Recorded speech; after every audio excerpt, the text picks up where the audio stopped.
The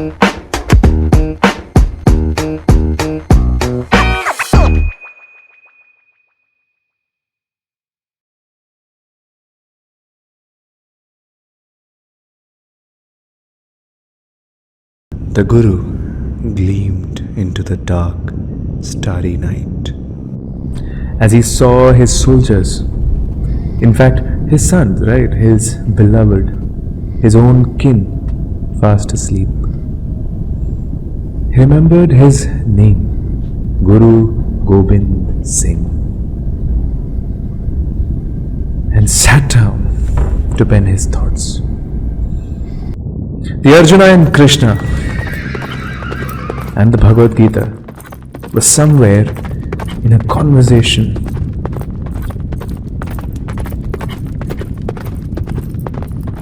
Inside the great moving chariot of his mind.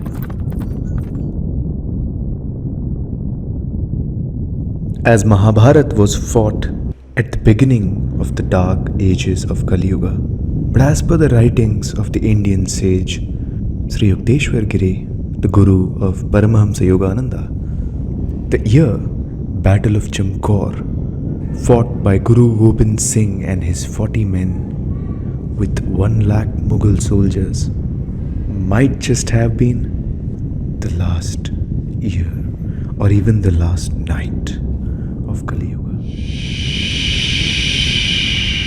In fact, in every second, somewhere in this world, even right now, there are shadows of Arjuna and Krishna dancing around full song of the Gita in places where it's needed, even today. These conversations are our inner battles, the churning of the milk which is our mind, which brings out the nectar of knowledge. This story is from the era of the Mughals. Mughals had destroyed every single village that they had come across, and for no reason at all, no logical reason at least. Chopping off the heads of the men and putting them up like display puppets to their own kin for the terror that it caused, simply maybe for the joy, the perverse joy that they felt.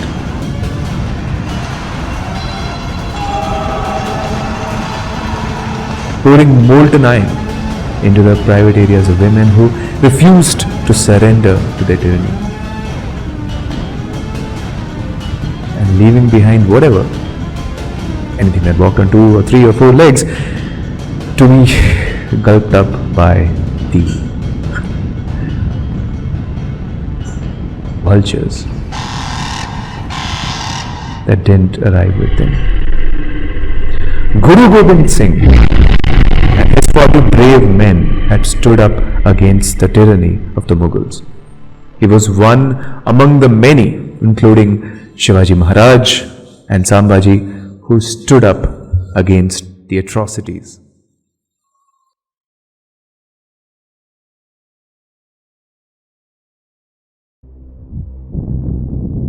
The Mughals had in fact rampaged into the lands not to break the men, but to break their faith, crushing every Shivalinga that they could find into 1,000,000 pieces.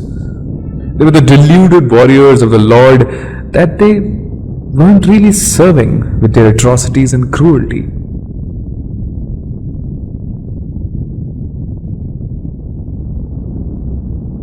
One such night had pressed itself upon the Guru, and the castle where he and his 40 brave men were staying for the night. In the pitch dark of the night, as the Guru stood by the window and a slight breeze brushed past his cheek, a little Sardar rose up and walked up to the window.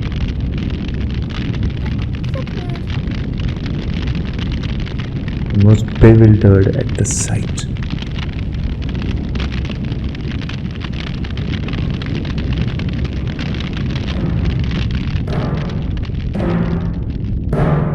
An ocean of Mughal soldiers had surrounded them from all directions, filled the banks of horizon till where the human eye could see. A shriek of fear went up the spine of the little boy.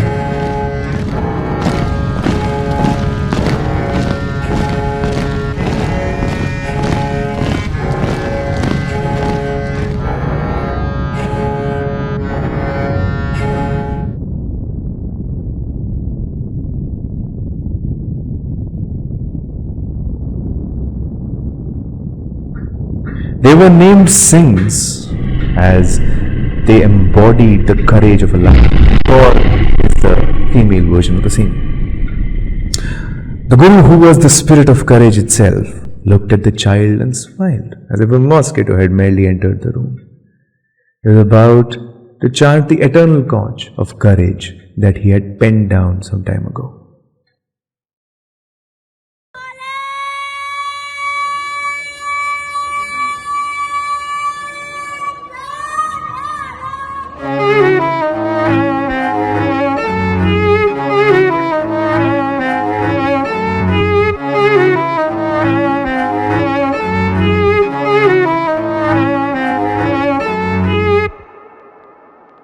चिड़िया देना बाज लगा. With courage, even a bird can fight an eagle, but a courageless eagle is no good. And the Guru holds the power to grant that courage to us.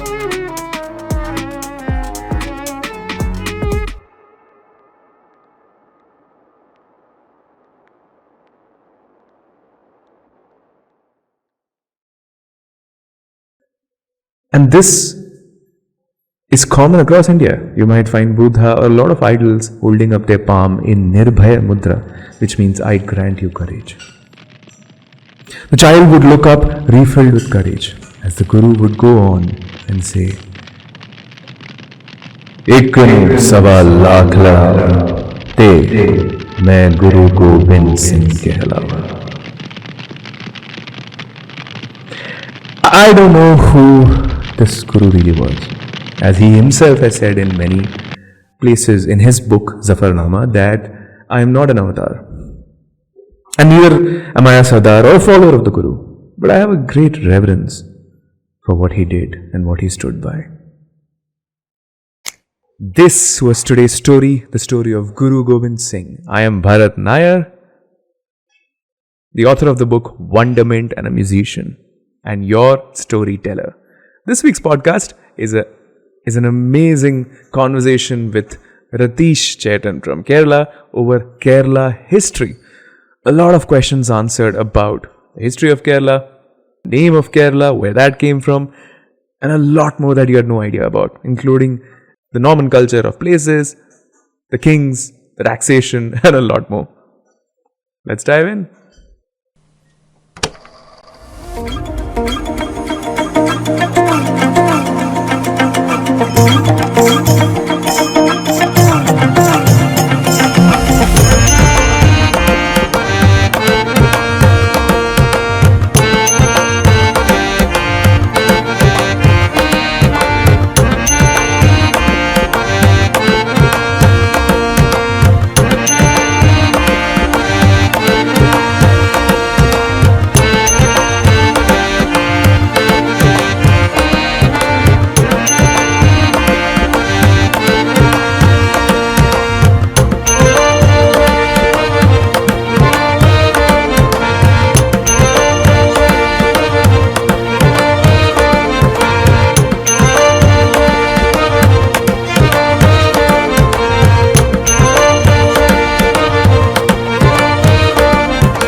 Comfortable.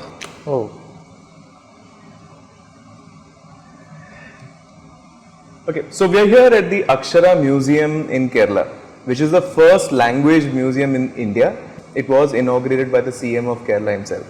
The content here is incredible as it traces the history of world languages and Malayalam language especially. And I am honored to tell my listeners that I am sitting here with Ratish Chetan. I can call you Chetan, right? Yeah. Who is? You can call me name. Okay. Who is currently pursuing his PhD? Yeah. And is the content creator of this museum. So, first of all, to the listeners, this is a Malayalam special. So, the conversation is going to be 80% Malayalam and 20% in English. So, all the Malayalis, welcome to the house. I am so happy to be here because actually I met Ritesh Chetan as a huge coincidence. I was hanging around in the museum and I was looking at the artifacts and we struck up a debate and then we started talking. And you have a lot of knowledge. Chetan ഒത്തിരി knowledge ഉണ്ട്. അതൊരു കാര്യം ഞാൻ observe ചെയ്തത്. That's why I called you for the podcast. അപ്പം Kerala history, first of all what are you doing your PhD in? ഏത് സബ്ജക്റ്റിലാണ് PhD ചെയ്യുന്നത്? ഞാൻ കാലിക്കറ്റ് യൂണിവേഴ്സിറ്റിക്കകത്ത് ഹിസ്റ്ററി ഡിപ്പാർട്ട്മെന്റിൽ PhD ചെയ്യാണ്. My research area is related to museum culture in Kerala from colonial to post-colonial period. I think in the history methodology, this was very fresh kind of research. Most of the people are researched in museum on the basis of these museological techniques, museological methodologies and etc. But in the case of history, this was a fresh attempt to study the museum culture in Kerala in a historical methodology. അപ്പം ഇന്ത്യയിൽ ആദ്യമായിട്ട് എന്താണ് ഒരു അക്ഷര അല്ലെ literature museum ഇല്ലാത്തത്? Why did nobody think about that till now? Actually literature museum എന്നുള്ളത് museum കോൺസെപ്റ്റിൽ തന്നെ ഒരു ലേറ്റർ പീരീഡിൽ സംഭവിച്ചതാണ്. നമ്മുടെ മ്യൂസിയം ഹിസ്റ്ററി എടുത്തു നോക്കിക്കഴിഞ്ഞാൽ നമുക്ക് മനസ്സിലാവുന്നത് മോഡേൺ മ്യൂസിയങ്ങൾ എന്ന് പറയുന്നത് പൊതുവെ associated with the Europeans. British കൊളോണിയലിസത്തിന്റെ ഭാഗമായിട്ടാണ് ആർക്കൈവിങ്, മ്യൂസിയം, ആർക്കിയോളജി ഈ ഫീൽഡെല്ലാം നമുക്ക് പരിചയപ്പെടുത്തുന്നത് ബ്രിട്ടീഷ് കൊളോണിയലിസത്തിന്റെ ഭാഗമായിട്ടാണ്, ബൈ പ്രോഡക്റ്റാണ്. അപ്പോൾ മ്യൂസിയങ്ങൾ പൊതുവെ ആദ്യകാലത്ത് ഇപ്പം ഇന്ത്യയിലെ ഫസ്റ്റ് മ്യൂസിയം എന്ന് പറയുന്നത് 1814 സ്ഥാപിച്ചിട്ടുള്ള ഇന്ത്യൻ മ്യൂസിയം എന്ന് പറയുന്നത് ഏഷ്യാറ്റിക് സൊസൈറ്റി ഓഫ് ബംഗാളിന്റെ പാർട്ടായിട്ടാണ്. Actually Asiatic Society of Bengal നമുക്ക് സ്ഥാപിച്ചത് തന്നെ, ബ്രിട്ടീഷുകാർ സ്ഥാപിച്ചത് തന്നെ അദറിനെ കുറിച്ച് പഠിച്ചുകൊണ്ട് ഇവിടുത്തെ കൾച്ചർ, സൊസൈറ്റി അതിനെ പഠിച്ചുകൊണ്ട് ഇവിടെ സുഗമമായ രീതിയിൽ ഒരു ഭരണ സംവിധാനം നിലനിർത്തുക എന്നുള്ള ഉദ്ദേശത്തോട് കൂടിയിട്ടായിരുന്നു. ഞാനൊരു കാര്യം പറയട്ടെ, ഇത് ഞാൻ എല്ലാവരോടും ചോദിക്കാൻ ഇൻട്രസ്റ്റ് ഉള്ള ഒരു ക്വസ്റ്റ്യൻ ആണ്. ഈ ബ്രിട്ടീഷേഴ്സ് ഇവിടെ വന്ന് പഠിച്ചു, ആർക്കിയോളജി ചെയ്യുന്നു പറഞ്ഞ് എന്നിട്ട് അവർ നമ്മളെ നല്ലോ ലൂട്ടും ചെയ്തു അല്ലെ? കോമണർ ആയിട്ട് ഞാനൊരു ക്വസ്റ്റ്യൻ ചോദിക്കാം. അപ്പം ഇവർ ശരിക്കും ഇത് പഠിച്ചത് നമ്മളെ ലൂട്ട് ചെയ്യാനാണോ അതോ ഇവരിത് പഠിച്ചത് നമ്മളെ പഠിക്കാനാണോ? അത് കൊളോണിയലിസത്തിന്റെ ഒരു സ്വഭാവം വെച്ചിട്ട് അവര് ഓരോ സ്ഥലങ്ങളിൽ പോയി കോളനികൾ സ്ഥാപിക്കുമ്പോൾ ബ്രിട്ടീഷിന്റെ കേസിൽ അവരിവിടെ വ്യവസായികളായിട്ടാണല്ലോ വരുന്നത്, ട്രേഡേഴ്സ് ആയിട്ടാണ് വരുന്നത്. വന്ന് പതുക്കെ പതുക്കെ ഇവിടുത്തെ പൊളിറ്റിക്കൽ പവർ കൈയടക്കുക ചെയ്യുന്നത്. അപ്പൊ പൊളിറ്റിക്കൽ പവർ നേടിയെടുക്കണമെങ്കിൽ അതാത് ആ കാലഘട്ടത്തിലെ കൾച്ചർ, സോഷ്യൽ ആക്ടിവിറ്റീസ്, ജനങ്ങളുടെ ജീവിത രീതി, അവിടെ നിലനിൽക്കുന്ന അറിവ്, നോളേജ് പ്രൊഡക്ഷൻ, ഇതെല്ലാം അറിഞ്ഞാൽ മാത്രമേ അതിന്റെ പൊളിറ്റിക്കൽ വശത്തിലേക്ക് കിടക്കാൻ പറ്റുള്ളൂ. എക്കണോമി ട്രേഡിങ്ങിന് ഇതൊന്നും ആവശ്യമല്ല.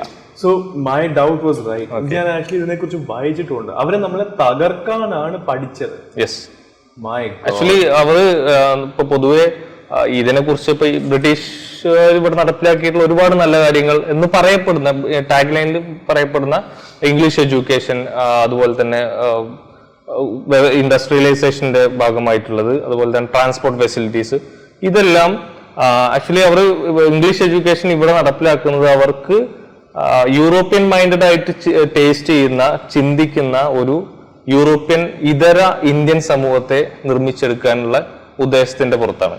അത് അവരുടെ പൊളിറ്റിക്കൽ ഇന്റൻഷൻ ആണ് അതിനകത്ത്. പക്ഷെ അതെന്താണ്? Why that? Why do they want a Kerala or an India which is westernised? അതുകൊണ്ട് അവർക്ക് എന്ത് ലാഭം? അവർക്ക് പൊളിറ്റിക്കൽ ലെജിറ്റിമസി, അവരുടെ അധികാരത്തെ നിലനിർത്തുക എന്നുള്ളൊരു ഉദ്ദേശം. അത് ഇന്ത്യയിൽ മാത്രമല്ല, നമുക്കിപ്പോ ആഫ്രിക്കൻ രാജ്യങ്ങളിൽ നോക്കിക്കഴിഞ്ഞാൽ കാണാൻ പറ്റും. എവിടെയൊക്കെ ബ്രിട്ടീഷുകാർ കോളനികൾ സ്ഥാപിച്ചിട്ടുണ്ടോ അവിടെയൊക്കെ അവര് അവരുടെ ലാംഗ്വേജ്, ഇപ്പൊ ഇംഗ്ലീഷ് എന്ന് പറയുന്നത് നമ്മുടെ മാസ്ക് ഓഫ് കോൺക്വസ്റ്റ് എന്ന പുസ്തകത്തിനകത്ത്,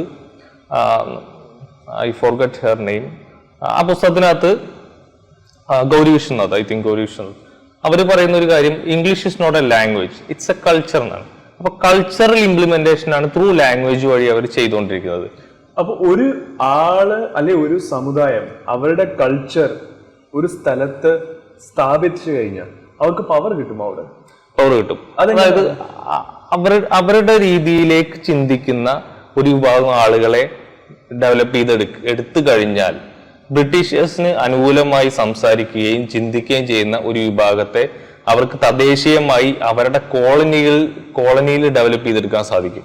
അങ്ങനെ എടുത്തു കഴിഞ്ഞാൽ അവിടെ ഒരു ഇന്റേണൽ കോൺഫ്ലിക്റ്റ് ആയി ഓൾറെഡി. കാരണം ഇതിനകത്ത് ഇപ്പൊ ഇന്ത്യ പോലുള്ള ഒരു രാജ്യത്തിനകത്ത് ഇവിടെ തദ്ദേശീയരായിട്ട് നമ്മൾ ഈ നാഷണലിസം എന്നുള്ള കോൺസെപ്റ്റ് ഒക്കെ വരുന്നതിന് മുമ്പുള്ള കാര്യം ഞാൻ പറയുന്നത്, ദേശീയത സങ്കല്പത്തിന് പുറത്ത് നിന്നുകൊണ്ട് ആലോചിക്കുമ്പോൾ തന്നെ ഇപ്പോ പല ഭരണാധികാരികളും ചെയ്യുന്ന ഒരു കാര്യം, പോർച്ചുഗീസ് മുതൽ ഇങ്ങോട്ട് വന്നിട്ടുള്ള ആളുകളൊക്കെ ചെയ്യുന്ന ഒരു കാര്യം, ഇവിടെ വന്ന് തദ്ദേശീയരായിട്ടുള്ള ആളുകളെ കല്യാണം കഴിക്കുന്ന ഒരു സമ്പ്രദായമുണ്ട്, ചെയ്തിട്ടുണ്ട്. അതിനു മുമ്പും ഉണ്ട്, ഇപ്പോ അറബികളുടെ സമയത്തൊക്കെ ചെയ്തിട്ടുണ്ട്. പക്ഷെ അത് ഓരോരുത്തരും ചെയ്യുന്നത് പല പല കാരണങ്ങൾ കൊണ്ടായിരിക്കാം. ഇപ്പൊ പോർച്ചുഗീസ് മുതൽ ഇങ്ങോട്ടുള്ള യൂറോപ്യൻസിന്റെ കേസിൽ അവര് ഇന്റൻഷൻ അവരുടേതായിട്ടുള്ള ഒരു എന്താ പറയാ പൊളിറ്റിക്കൽ റീസൺ ഇതിനകത്തുണ്ട്. എന്ന് വെച്ചാൽ ഇവിടെ അതിലൂടെ ജനിക്കുന്ന കുട്ടികളെ അവർക്ക് അനുകൂലമായിട്ട് ഒരു യൂറോപ്യൻ മൈൻഡ് സെറ്റ്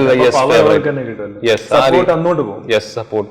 അപ്പൊ അങ്ങനെ ഇവിടുന്ന് സപ്പോർട്ട് ഉണ്ടാക്കിയെടുക്കുക എന്നുള്ള ഒരു സാധനം അതിനകത്ത്. ഞാനൊരു കോൺട്രവേഴ്ഷ്യൽ ക്വസ്റ്റ്യൻ ചോദിക്കട്ടെ. അപ്പൊ ഇത് നല്ല കോൺട്രവേഴ്ഷ്യൽ ആയിരിക്കും, പക്ഷെ ഇത് റെലവെന്റ് ആയ ഒരു ക്വസ്റ്റ്യൻ. അപ്പൊ ശരിക്കും പറഞ്ഞാൽ ഈ ലൈൻ ഓഫ് തോട്ടില് ഹിന്ദുത്വ എന്ന് പറഞ്ഞ സംഭവം ഇവിടെ വരുന്നത്, this is nothing to do with ആ പോഡ്കാസ്റ്റ്, പക്ഷെ since you mention that it's interesting. അത് നമ്മളുടെ നാഷണലിസ്റ്റ്, അത് നമ്മളുടെ കൾച്ചറൽ ഭാവത്തെ വീണ്ടെടുക്കുവാണോ അതോ അത് ബ്രിട്ടീഷ് ലൈനിൽ തന്നെ പോവാണോ ഹിന്ദുത്വം എന്നുള്ള കാര്യം? അതിനകത്ത് ഇപ്പോ എനിക്ക് തോന്നുന്നു ഈ ടു നേഷൻ തിയറി ഒക്കെ കൊണ്ടുവരുന്നത്, അല്ലെങ്കിൽ ഈ ഡിവൈഡ് ആൻഡ് റൂൾ എന്നുള്ള കാര്യം ബ്രിട്ടീഷുകാർ പ്രപ്പോസ് ചെയ്യുമ്പോൾ തന്നെ അതിന് ഇവിടെ തദ്ദേശീയമായിട്ട് അംഗീകാരം കൊടുത്തിരുന്ന ഒരു വിഭാഗം ഇവിടെ ഉണ്ട്. അതിൽ നമുക്ക് ഇന്ന് ഹിന്ദുത്വ പറഞ്ഞ് നടക്കുന്ന ആളുകളുടെ മുൻഗാമികൾ അന്ന് ഇത്തരത്തിലുള്ള ടു നേഷൻ പോളിസിനെയൊക്കെ സപ്പോർട്ട് ചെയ്തിട്ടുണ്ട്, ടു നേഷൻ തിയറിയൊക്കെ.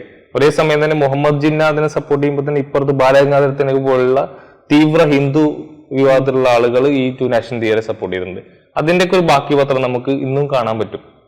ഇപ്പോൾ സപ്പോസ് ഞാൻ ഒറ്റ എക്സാമ്പിൾ പറയാം. ഇപ്പോൾ പാഠപുസ്തകങ്ങൾ കേരളത്തിന്റെ കോണ്ടെക്സ്റ്റ് എടുക്കുകയാണെങ്കിൽ, കേരളത്തിലെ പാഠപുസ്തകങ്ങൾക്കകത്ത് ബ്രിട്ടീഷുകാർ അവരുടെ ഇടപെടൽ നടത്തിയത് എങ്ങനെയെന്നുള്ളതിന്റെ പഠനങ്ങളുണ്ട്. ഇപ്പോൾ പ്രത്യേകിച്ച് JNU ബേസ് ചെയ്തിട്ട് JNUവിലെ പ്രൊഫസറായിട്ടുള്ള നീലേന്ദ്ര ഭട്ടാചാരി, അതുപോലെ റോംല താപ്പറൊക്കെ പഠിച്ചിട്ടുള്ള ടെക്സ്റ്റുകളുണ്ട്. അതിനകത്ത് ഈ വലതുപക്ഷം എങ്ങനെയാണ് എപ്പോഴും സ്റ്റേറ്റിന്റെ ഒരു കൾച്ചറൽ അപ്പാരറ്റസ് ആയിട്ടുള്ള പാഠപുസ്തകങ്ങളെ ഉപയോഗിച്ചിട്ടുള്ളതെന്ന് അവർ പഠിക്കുന്നുണ്ട്. അതിനകത്ത് നമുക്ക് കൃത്യമായും ബ്രിട്ടീഷുകാർ അന്ന് എന്താണോ ചെയ്തത് അതിന്റെ ഒരു രൂപം തന്നെയാണ് ഇന്ന് RSSും ചെയ്തുകൊണ്ടിരിക്കുന്നത്, അല്ലെങ്കിൽ ഹിന്ദുത്വം ചെയ്തുകൊണ്ടിരിക്കുന്നത് നമുക്ക് കാണാൻ പറ്റും. ഒരേ മെത്തഡോളജി. പക്ഷെ അവര് ചെയ്യുന്നത് ഈ കൺട്രിയിലത്തെ പണ്ടത്തെ കൾച്ചറും വാല്യൂസിനെ വീണ്ടെടുക്കുവാണോ അതോ അവരൊരു പുതിയ സെക്ട് ഇന്ന് ക്രിയേറ്റ് ചെയ്യുവാണോ? എന്താണ് വാട്ട് ഡു യു തിങ്ക്? ഞാൻ മനസ്സിലാക്കുന്നത് ഹിന്ദുത്വ ബേസിക്കലി അതിന് ഹിന്ദു മതമായിട്ടോ ഒന്നും ബന്ധപ്പെടുത്താൻ നമുക്ക് പറ്റില്ല. ഹിന്ദുത്വ ക്ലിയർലി ഒരു പൊളിറ്റിക്കൽ ഐഡിയോളജിയാണ്.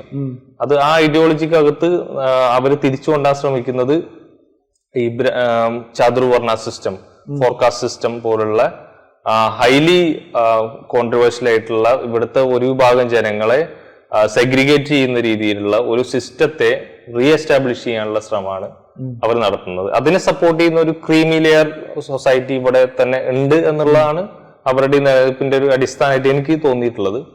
അതില് ആ ഒരു വിഭാഗത്തെ എപ്പോഴും പ്രീതിപ്പെടുത്തിക്കൊണ്ട് അങ്ങനെ ഒരു 2-fold അല്ലെങ്കിൽ 4-fold സിസ്റ്റം റീ എസ്റ്റാബ്ലിഷ് ചെയ്യാനുള്ള ഒരു ഉദ്ദേശത്തിന്റെ പുറത്ത് അവര് ആദ്യഘട്ടത്തിൽ പക്ഷെ ഇത് പറയില്ല. ആദ്യഘട്ടത്തിൽ ഈ നമ്മൾ ഇന്ന് പറയുന്ന ഹിന്ദു എന്ന് പറയുന്ന ആ ഒരു റിലീജിയസ് സെക്ടിനകത്തുള്ള ആളുകളെല്ലാം ഉൾക്കൊള്ളിച്ചുകൊണ്ടാണ് ഇന്ന് സംസാരിക്കുക. പക്ഷെ കാലക്രമേണ അവര് അവരുടേതായിട്ടുള്ള ആ ഒരു പൊളിറ്റിക്കൽ ഐഡിയോളജി എടുക്കുകയും ആ ഹിന്ദു എന്നുള്ള ഐഡന്റിറ്റിക്ക് അകത്ത് നിന്ന് തന്നെ അവര് ഡിവൈഡ് ചെയ്യുകയും അതിൽ നിന്ന് ഓരോ കാസ്റ്റിനെ പഴയതുപോലത്തെ ആ ചാതുർവർണ്ണം പോലുള്ള സിസ്റ്റത്തിലേക്ക് പതുക്കെ വരും എന്നുള്ളതൊക്കെയാണ് ചിന്തകരൊക്കെ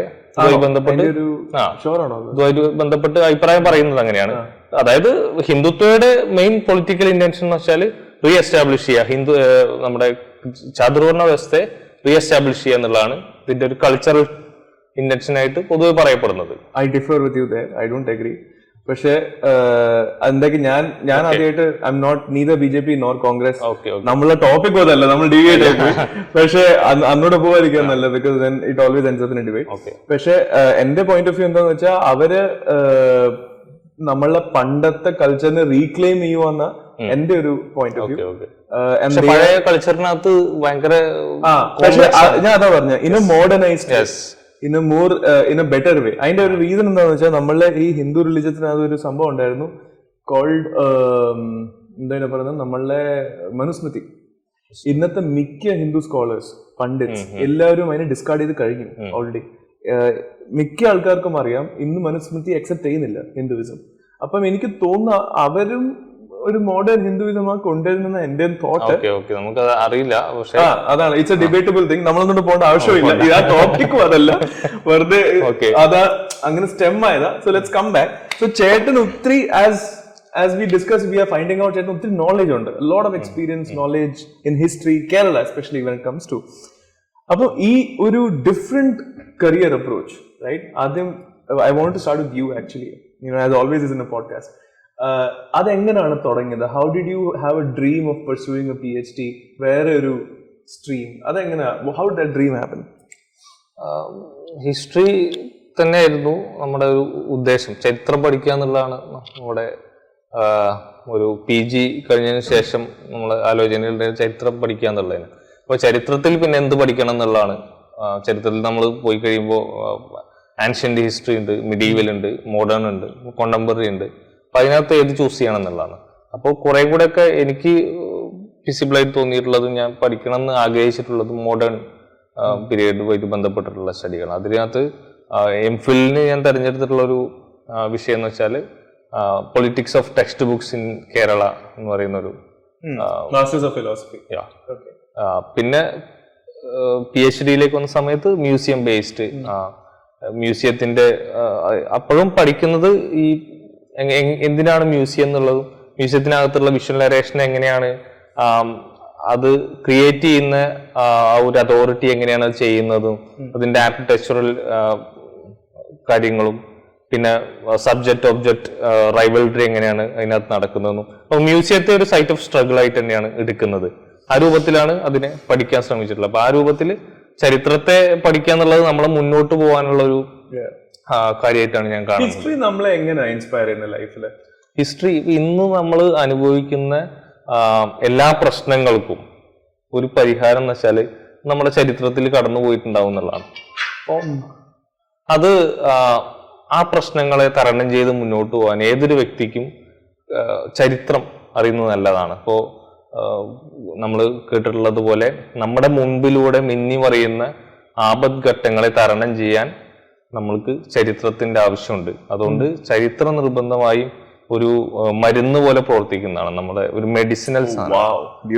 അത് ആ ഒരു മെഡിസിൻ നമ്മൾ എന്തായാലും നമ്മൾ സ്വീകരിക്കേണ്ടി വരും. ബിക്കോസ് ഇന്നത്തെ ഓരോ പ്രശ്നങ്ങളെ തരണം ചെയ്യാനും അതുപോലെ കണ്ടെത്താതെ കിടക്കുന്ന കാര്യങ്ങളെ കണ്ടെത്തിക്കൊണ്ട് സമൂഹത്തേക്ക് പുതിയ അറിവ് നൽകുന്നതിന് വേണ്ടിയും ചരിത്രം എപ്പോഴും ഒരു ഫ്രഷ് ടോപ്പിക് ആയിട്ട് നമുക്ക് മുമ്പിൽ. മെഡിസിനൽ. യെസ്. നമ്മളിപ്പോ മലയാളത്തിലല്ലേ സംസാരിക്കുന്നത്? സോ ഈ മലയാളം ലാംഗ്വേജിനെ കുറിച്ച്, even though my vocabulary in Malayalam is very not that strong, പക്ഷെ ഞാൻ ഒത്തിരി പ്രാവശ്യം ചിന്തിച്ചിട്ടുണ്ട്. താമസം എന്ന് പറഞ്ഞ വേർഡില്ലേ, that is also there in Sanskrit, തമസ്. അപ്പം ഞാൻ ചിന്തിക്കും, തമസ് എന്ന് പറഞ്ഞ വേർഡാണോ മലയാളം വേർഡ് താമസത്തിനെ ഇൻഫ്ലുവൻസ് ചെയ്തത്, അതോ താമസം എന്ന് പറഞ്ഞ വേർഡാണോ തമസ് എന്ന വേർഡിനെ ഇൻഫ്ലുവൻസ് ചെയ്തത്? ബിക്കോസ് തമസ് ഇൻ സംസ്കൃത് ഇസ് ഇനേർഷ്യ, ഒരു സ്ഥലത്ത് മൂവ് ചെയ്യാതിരിക്കുന്ന സ്റ്റേറ്റ്, ദാറ്റ് ഈസ് തമസ്. അപ്പൊ അങ്ങനെ നമ്മൾ പറയുന്നത് ഇവിടെ താമസിക്കുന്നത്, ഇറ്റ്സ് റിലേറ്റഡ്, ഇവിടെ താമസിക്കുന്നത് എന്താ ചെയ്യുന്നത്. പിന്നെ രജസ്, അങ്ങനെ രജസ് എന്ന് പറഞ്ഞ രാജാവ്, അങ്ങനെ. So Malayalam and Sanskrit are somewhere linked, I also feel. പക്ഷെ ഇതൊരു വലിയ ഡിബേറ്റാണ്. തമിഴ് ആൾക്കാർ പറയുന്നത് ദാറ്റ് തമിഴാണ് ആദ്യം വന്ന ലാംഗ്വേജ്, മലയാളം സംസ്കൃതം ഒന്നുമല്ല. എന്നാ സംസ്കൃതം പറയുന്ന സുപ്പീരിയോറിറ്റി. അപ്പം ഈ മലയാളം ലാംഗ്വേജ് എത്ര ഓൾഡ് ആണ്? How old is Malayalam and what is the proof for it? Okay, Actually, it's a very complex question and very debatable too. Okay, but you can tell me your narrative. That also works. Okay, നമുക്ക് ഇപ്പൊ പറഞ്ഞതുപോലെ തന്നെ Your observation. Okay പറഞ്ഞതുപോലെ തന്നെ മലയാളത്തിന്റെ ഉദ്ഭവവുമായി ബന്ധപ്പെട്ടുകൊണ്ട് ഒരുപാട് സിദ്ധാന്തങ്ങൾ നിലനിൽക്കുന്നുണ്ട്. അതില് പൊതുവായി പ്രബലമായിട്ട് നിലനിൽക്കുന്ന ഒന്ന് തമിഴിൽ നിന്ന് മലയാളം ഉണ്ടായി, തമിഴ് ഭാഷയിൽ നിന്ന് മലയാളം ഉണ്ടായി എന്നുള്ളതാണ്. മറ്റൊന്ന് സംസ്കൃതത്തിൽ നിന്ന് ഇൻഫ്ലുവൻസ് ചെയ്തിട്ട് മലയാളം ഉണ്ടായി എന്ന് പറയുന്നു. മറ്റൊരു പ്രബലമായിട്ടുള്ള ഇന്ന് കൂടുതൽ ചർച്ച ചെയ്യുന്ന ഒരു വാദം എന്ന് വെച്ചാൽ മലയാളം ഒരു ആദി ദ്രാവിഡ ഭാഷയിൽ നിന്ന് ഒരു തമിഴൊക്കെ ഉണ്ടായി വന്നിട്ടുള്ള ഒരു മൂല ദ്രാവിഡ ഭാഷയിൽ നിന്നാണ് മലയാളം ഉണ്ടായി വന്നതെന്ന് പറയുന്നു. മറ്റൊന്ന് കേരളത്തിലെ ഒരു പ്രധാനപ്പെട്ട ചരിത്രകാരനായിരുന്ന എളംകുളം കുഞ്ഞമ്പിള്ളൊക്കെ പറയുന്ന ഒരു വാദം എന്ന് വെച്ചാൽ സംസ്കൃതത്തിന്റെയും പ്രാകൃതത്തിന്റെയും ഇൻഫ്ലുവൻസിൽ നിന്ന് മലയാളം പ്രാകൃത ലാംഗ്വേജ് പ്രാകൃത ഒരു ഭാഷയാണ്. നമ്മളിപ്പോ ഈ പാലി, പ്രാകൃത, സംസ്കൃതം ഒക്കെ കൂട്ടത്തിലൊക്കെ ഉപയോഗിച്ചിരുന്ന ഒരു ഭാഷയാണ് പ്രാകൃതം. Okay, so for the listeners, Pali is an older version of Hindi. As far as I know, ഞാൻ വായിച്ചിടത്തോളം ഹിന്ദിന്റെ ഒരു older version ആണ് പാലി. And that is Pali or Pai, I'm not sure. And this was used by Buddha. Buddhയുടെ text either Pali or Pai അതിലാണ്. So അപ്പം continue. Okay. അപ്പൊ നമ്മുടെ മലയാളത്തിന്റെ സാഹിത്യവുമായിട്ട് ബന്ധപ്പെട്ട് വരുന്ന സമയത്ത് ഒരുപാട് ടെക്സ്റ്റുകൾ ഇതിനെക്കുറിച്ച് ഈ ഒരു ഡിബേറ്റിൽ ഇടപെടുന്നുണ്ട്. പൊതുവായിട്ട് നമുക്ക് ഈ മലയാളത്തിനകത്ത് ഈ ഒരു ഭാഷയുമായി ബന്ധപ്പെട്ടിട്ടുള്ള തരംതിരിവുകളെ കാണുന്നത് ഒരു പ്രോട്ടോ തമിഴ് മലയാള ഘട്ടത്തിൽ നിന്നാണ് തുടങ്ങുന്നത്. ഫസ്റ്റ് ഫേസ് എന്ന് പറയുന്നത് പ്രോട്ടോ തമിഴ് മലയാള ഘട്ടം എന്നുള്ള രൂപത്തിലാണ് തുടങ്ങുന്നത്. അതിനകത്ത് സംഘം കൃതികൾ, സംഘം ലിറ്ററേച്ചർ, അതുപോലെ സംഘം ലിറ്ററേച്ചർ എന്താണ്? സംഘം ലിറ്ററേച്ചർ ഞാൻ അതിലേക്ക് വന്നാൽ മതിയോ? സംഘം ലിറ്ററേച്ചർ, ഭദ്രകാളി പാട്ടുകൾ, അതുപോലെ മറ്റ് ലിഖിതങ്ങൾ, ഇതെല്ലാം ചേരുന്നതാണ് ആദ്യത്തിൽ പറഞ്ഞ പ്രോട്ടോ തമിഴ് ഒരു മലയാളത്തിന്റെ ഒരു ഫേസ് എന്ന് പറയുന്നത്. പിന്നീട് രണ്ടാമത്തെ ഫേസ് ആയിട്ട് ഇവർ പറയുന്നത് ഒരു പൊതുവർഷം 800 മുതൽ 1300 ഒരു കാലഘട്ടം. ഈ കാലഘട്ടത്തിൽ ഈ പുരാതന മലയാളം ഒരു ക്ലാസിക്കൽ ഭാഷാ പദവിയിലേക്ക് വരുന്നൊരു ഫേസാണ്, ഡെവലപ്പിംഗ് പീരീഡ് ആണ്. പിന്നീട് ഒരു 1300 മുതൽ 1600 CE കാലഘട്ടം വരെയുള്ള ഒരു സമയം, അതിനുശേഷം 1300 ശേഷമുള്ള ഒരു കാലം. ഇങ്ങനെ 4ആയിട്ട് മലയാളത്തിന്റെ ഒരു ഡെവലപ്മെന്റിനെ തരംതിരിക്കുന്നുണ്ട്. അപ്പോൾ ഈ ആദ്യത്തില് പ്രോട്ടോ തമിഴ് മലയാളം ഘട്ടം എന്ന് പറയുന്നത് നമ്മൾ ഈ പറഞ്ഞ തമിഴിൽ നിന്നും ഈ ആദ്യ ദ്രാവിഡ ഭാഷയിൽ നിന്നൊക്കെ ഡെവലപ്പ് ചെയ്തു എന്നുള്ള രൂപത്തിലേക്കാണ് അതിന്റെ ഒരു പോക്ക് എന്നാണ് ഞാൻ മനസ്സിലാക്കുന്നത്. അപ്പം ഇവിടെ എനിക്കൊരു ക്വസ്റ്റ്യൻ ഉണ്ട്. നമ്മള് താഴെ മ്യൂസിയത്തിൽ നിൽക്കുന്ന സമയത്ത് ഞാൻ അവിടെ റോക്സ് നോട്ടീസ് ചെയ്തു. അപ്പം ഈ റോക്ക് ഇൻസ്ക്രിപ്ഷൻസിൽ I think it's thousands of years old അല്ലെ, അതിന്റെ അകത്ത് പെയിന്റിങ്സ് ഉണ്ടായിരുന്നു. അത് കഴിഞ്ഞിട്ട് അടുത്ത റോക്ക് ഇൻസ്ക്രിപ്ഷൻ നമ്മളുടെ ഈ അക്ഷര മ്യൂസിയത്തിൽ കാണിച്ചത്, I think you are created the content for that. അതില് എന്തോ ഒരു ഭാഷയിൽ എഴുതിയിട്ടുണ്ട് ഇങ്ങനെ കെ, ആ കെ സിമ്പിൾ അങ്ങനെയൊക്കെ വെച്ച്. അത് പക്ഷെ നമുക്ക് മനസ്സിലാക്കാൻ പറ്റിയില്ല. എന്റെ ഒരു തമിഴ് ഫ്രണ്ട് അല്ലേ കഴിഞ്ഞ വർഷം വന്നത് എന്റെ കൂടെ. ഇത് കഴിഞ്ഞിട്ട് അടുത്ത റോക്ക് ഇൻസ്ക്രിപ്ഷനിൽ വരുമ്പോൾ എന്റെ തമിഴ് ഫ്രണ്ട് എന്നോട് പറഞ്ഞു അതിൽ കുറെ തമിഴ് പോലിരിക്കുന്ന സിമ്പിൾസ് ഉണ്ട്. അപ്പൊ അതിൽ തമിഴ് ഇൻഫ്ലുവൻസ് തുടങ്ങി നമുക്ക് വിചാരിക്കാം. മലയാളം ചിലപ്പം അതിൽ മലയാളവും കാണും. അപ്പം what you mean here is this, ഇതാണ് ആദി ദ്രാവിഡ ഭാഷ. ഈ റോക്ക് ഇൻസ്ക്രിപ്ഷൻസ് നമുക്ക് കിട്ടിയത് അതിൽ തമിഴ് മലയാളം പോലത്തെ സിമ്പിൾസും അതും സ്ക്രിപ്റ്റിൽ യൂസ് ചെയ്തിട്ടുണ്ട്. ഓക്കെ, നമുക്ക് ഇതൊന്നും പല ഡിബേറ്റബിൾ ആണെന്ന് പറഞ്ഞല്ലോ. അതിനകത്ത് മലയാളം തമിഴ് ചേർന്ന് രണ്ടും കൂടി ചേർന്നിട്ടുള്ള ഗ്രന്ഥങ്ങൾ നമുക്ക് അവൈലബിൾ ആണ്. സംഘം ലിറ്ററേച്ചർ എന്ന് പറയുന്നത് ആ കാലഘട്ടത്തെ സംഘകാലഘട്ടത്തെ ജീവിത രീതിയും അവിടുത്തെ സാമൂഹ്യ വ്യവസ്ഥയും ഒക്കെ പറയുന്നൊരു ടെക്സ്റ്റുകളാണ്. അതിൽ അകന്നാഞ്ഞൂറ് പുറന്നാഞ്ഞൂറ് എന്നൊക്കെ പറഞ്ഞ 10 പാട്ട്, അങ്ങനെ ഒരുപാട് ടെക്സ്റ്റുകൾ അതിനകത്തുണ്ട്, കവിതകൾ രൂപത്തിലുള്ള. ഇതിനകത്ത് ഇന്ന് നമുക്ക് ഇപ്പൊ ഈ മലയാളത്തിന്റെ കേസ് പറഞ്ഞപ്പോ ഇത് തമിഴാണ്, പ്രാചീന തമിഴ് ഗ്രന്ഥാണ്. സംഘം ലിറ്ററേച്ചറിനകത്ത് ഉപയോഗിച്ചിട്ടുള്ളത് പഴയ തമിഴാണ്, ചെന്തമിഴ് എന്നൊക്കെ പറയാവുന്ന പഴയ തമിഴാണ്. അതിനകത്തുനിന്ന് ഇന്ന് മലയാളത്തിൽ ഉപയോഗിക്കുന്ന ചില വാക്കുകൾ, നമുക്ക് കണ്ടെടുക്കാൻ പറ്റും. അതുകൊണ്ടാണ് നമ്മൾ ഇതിനെ പ്രോട്ടോ മലയാളം തമിഴ് എന്ന് പറയുന്നത്. അപ്പൊ അതിനകത്ത് ഇപ്പോ കുപ്പായം മലയാളത്തിൽ നിന്ന് ഉപയോഗിക്കുന്നതാണ്. അത് നമുക്ക് സംഘം കവിതകളിൽ കാണാൻ പറ്റും. അതുപോലെ തന്നെ മതി, മിടുക്ക്, വഴിപാട്, ഇത്തരത്തിലുള്ള വാക്കുകളൊക്കെ വഴിപാടൊക്കെ അതിനകത്ത് ഉപയോഗിച്ചിട്ടുണ്ടെന്നാണ് പറയപ്പെടുന്നത്. അതുപോലെ തന്നെ സംഘം കാലഘട്ടത്തിൽ തന്നെയുള്ള മണിമേഖല എന്ന് പറയുന്ന പുസ്തകത്തിനകത്ത് നിന്ന് ഉള്ള ഊണ്, നമ്മളെന്ന് പറയുന്ന ഊൺ, അതുപോലെ കാവ്, ഈ വാക്കുകളെല്ലാം നമുക്ക് അതിനകത്ത് നിന്ന് കിട്ടും. അതുപോലെ തന്നെ ചിലപ്പതികാരം എന്ന് പറഞ്ഞ പുസ്തകത്തിനകത്ത് നിന്ന് അങ്ങാടി പ്രധാനപ്പെട്ട ഒരു വാക്കാണ്. അപ്പോ അങ്ങാടിയെ കുറിച്ച് നമുക്കറിയാം, ഈ മധ്യകാലഘട്ടത്തിലെ അങ്ങാടി അല്ലേ മറ്റേ അതിലുള്ള അങ്ങാടി തോറ്റ അമ്മയുടെ നേരെ അങ്ങാടി പ്രധാന ഘടകമായിട്ട് വരുന്ന നമ്മുടെ സ്വരൂപങ്ങളുടെ ഒരു കാലഘട്ടം, മധ്യകാലഘട്ടത്തില് സ്വരൂപങ്ങളുടെ ഒരു കാലഘട്ടം. ഈ പെരുമ്പടപ്പ് സ്വരൂപം, നെടിയിരിപ്പ് സ്വരൂപം എന്നൊക്കെ കിട്ടില്ലേ കോലത്ത്. അപ്പൊ ഈ ഒരു സ്വരൂപങ്ങളുടെ കാലഘട്ടത്തിലേക്കാണ് അങ്ങാടികൾ കൂടുതൽ ശക്തി ആർജിക്കുന്നത്. അപ്പം ഈ ഞാനൊരു ടെമ്പിളില് ഞാനിപ്പം ഒരു കഴിഞ്ഞ 2 weeks ആയിട്ട് കേരളയിൽ ഇങ്ങനെ നടന്നിട്ട് റിസർച്ച് ചെയ്യുക കിങ്സ്, ഇവിടുത്തെ ഹിസ്റ്ററി. അപ്പൊ അങ്ങനെയാണ് ചേട്ടനെ മീറ്റ് ചെയ്യുന്നത്. അപ്പൊ ഇവിടെ ഒരു ടെമ്പിൾ ഒരാൾ എന്നോട് പറഞ്ഞു, ഈ കേരളം എന്ന് പറഞ്ഞ ഒരു യക്ഷി ഉണ്ടാക്കിയ സ്ഥലമാണ്. എന്നിട്ട് ഇതിന്റെ പണ്ടത്തെ പേര് മൊത്തം കേരളം വേനാടായിരുന്നു. അപ്പൊ അങ്ങനെ ഒത്തിരി കഥകൾ ഇവിടെ ഉണ്ട്. അപ്പം ഇതൊക്കെ നമുക്ക് മിത്ത് ബസ്റ്റ് കൊടുക്കാം. കേരളം എന്ന് പറഞ്ഞ പേര് എവിടുന്ന് വന്നത്? What is the origin of Kerala? അത് ഈ പറഞ്ഞ പോലെ ഡിബേറ്റബിൾ ആണ്. അതിനെക്കുറിച്ച് പഠനങ്ങൾ നടക്കുന്നുണ്ട്.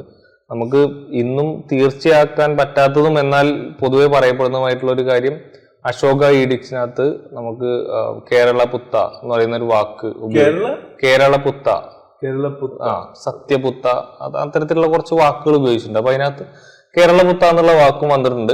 അതുകൊണ്ട് അത് ഇന്നത്തെ കേരളത്തെ സൂചിപ്പിക്കുന്നതാണെന്ന് നമുക്ക് ഉറപ്പ് പറയാനും പറ്റില്ല. പക്ഷെ അങ്ങനെ ഒരു വാക്ക് അതിനകത്ത് ഉപയോഗിച്ചിട്ടുണ്ട്. അതെന്തായാലും ഇന്നത്തെ ഈ കേരളം എന്നുള്ള വാക്കൊന്നും അന്നില്ലല്ലോ. കേരളം എന്ന് വെച്ചാല് പലതുണ്ട്. കേരം എന്ന് വെച്ചാല് കോക്കനട്ട്,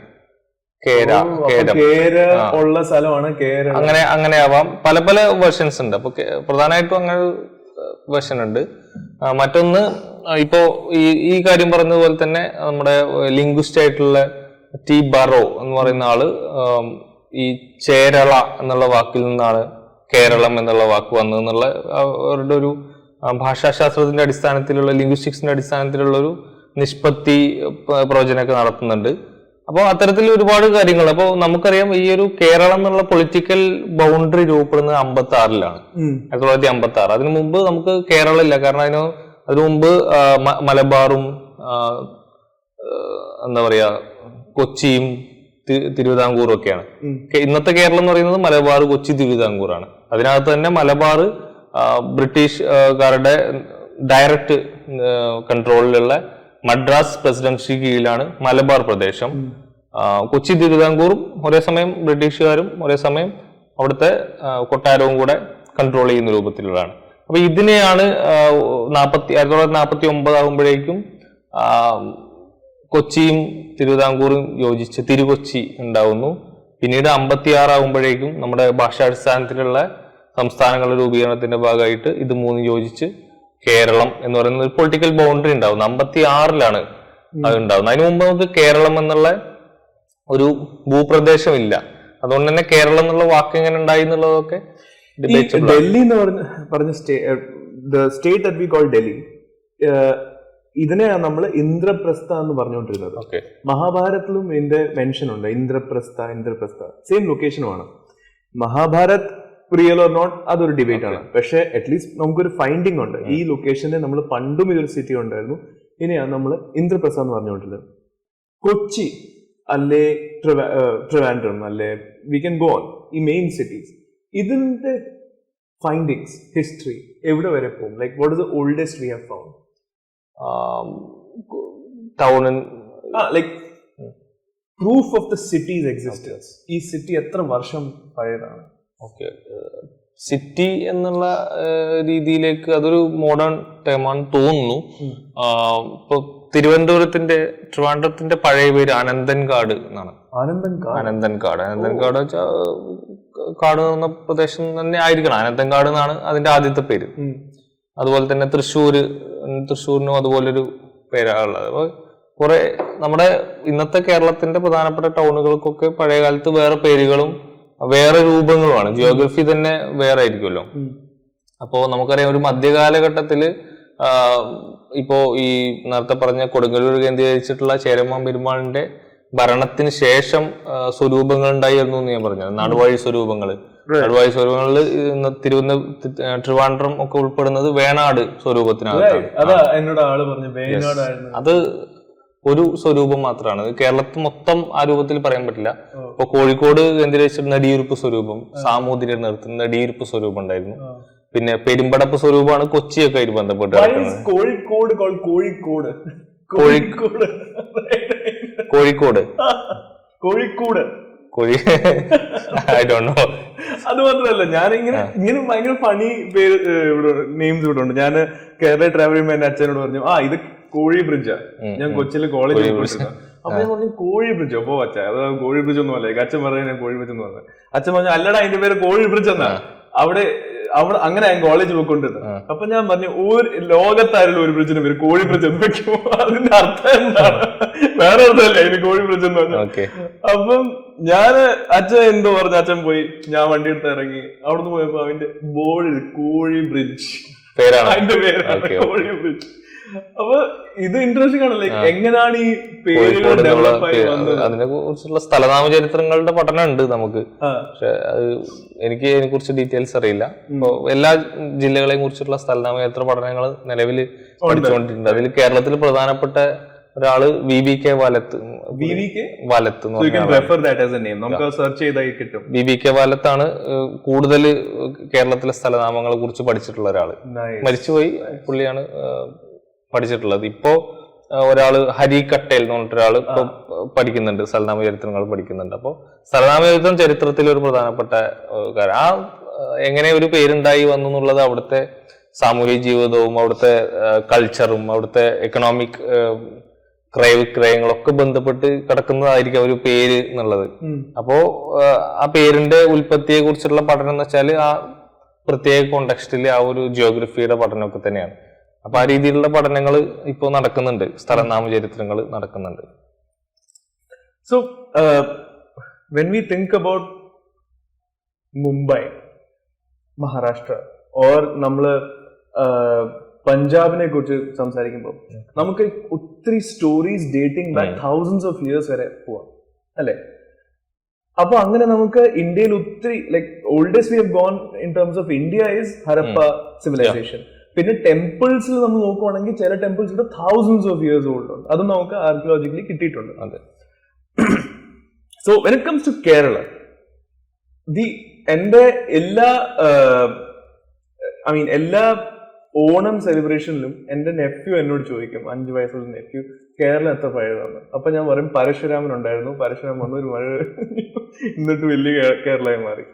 അതുവേണ്ടി പരശുരാമന്റെ സ്റ്റോറിക്ക് നമുക്ക് എന്തെങ്കിലും ഇതുവരെ കിട്ടിയിട്ടുണ്ടോ? ലൈക് ഫൈൻഡിങ്സ്, എന്തെങ്കിലും സിംബോളിക്കൽ? പിന്നെ രണ്ടാമത്തെ ചോദ്യം എന്ന് പറഞ്ഞാൽ കേരളം എത്ര പഴയതാണ് ശരിക്കും? Like as an identity, I'm not saying Kerala the word, I'm saying Malayalis the culture. ഈ മലയാളി കൾച്ചർ, മലയാളി ലാംഗ്വേജ് അല്ലെ മലയാളീസ് ദ പീപ്പിൾ ഹിയർ, അതും how old is this state? Okay, അതിനകത്ത് ആദ്യം ചോദിച്ചത് പരശുരാമ. ഓക്കെ, പരശുരാമ ലെജൻഡുമായിട്ട് ബന്ധപ്പെട്ട് ഉള്ള ഒരു മിത്ത് നമുക്ക് എല്ലാവർക്കും അറിയുന്നതാണ്, മഴുവെറിഞ്ഞ് കേരളം ഉണ്ടായി എന്ന് പറയുന്നത്.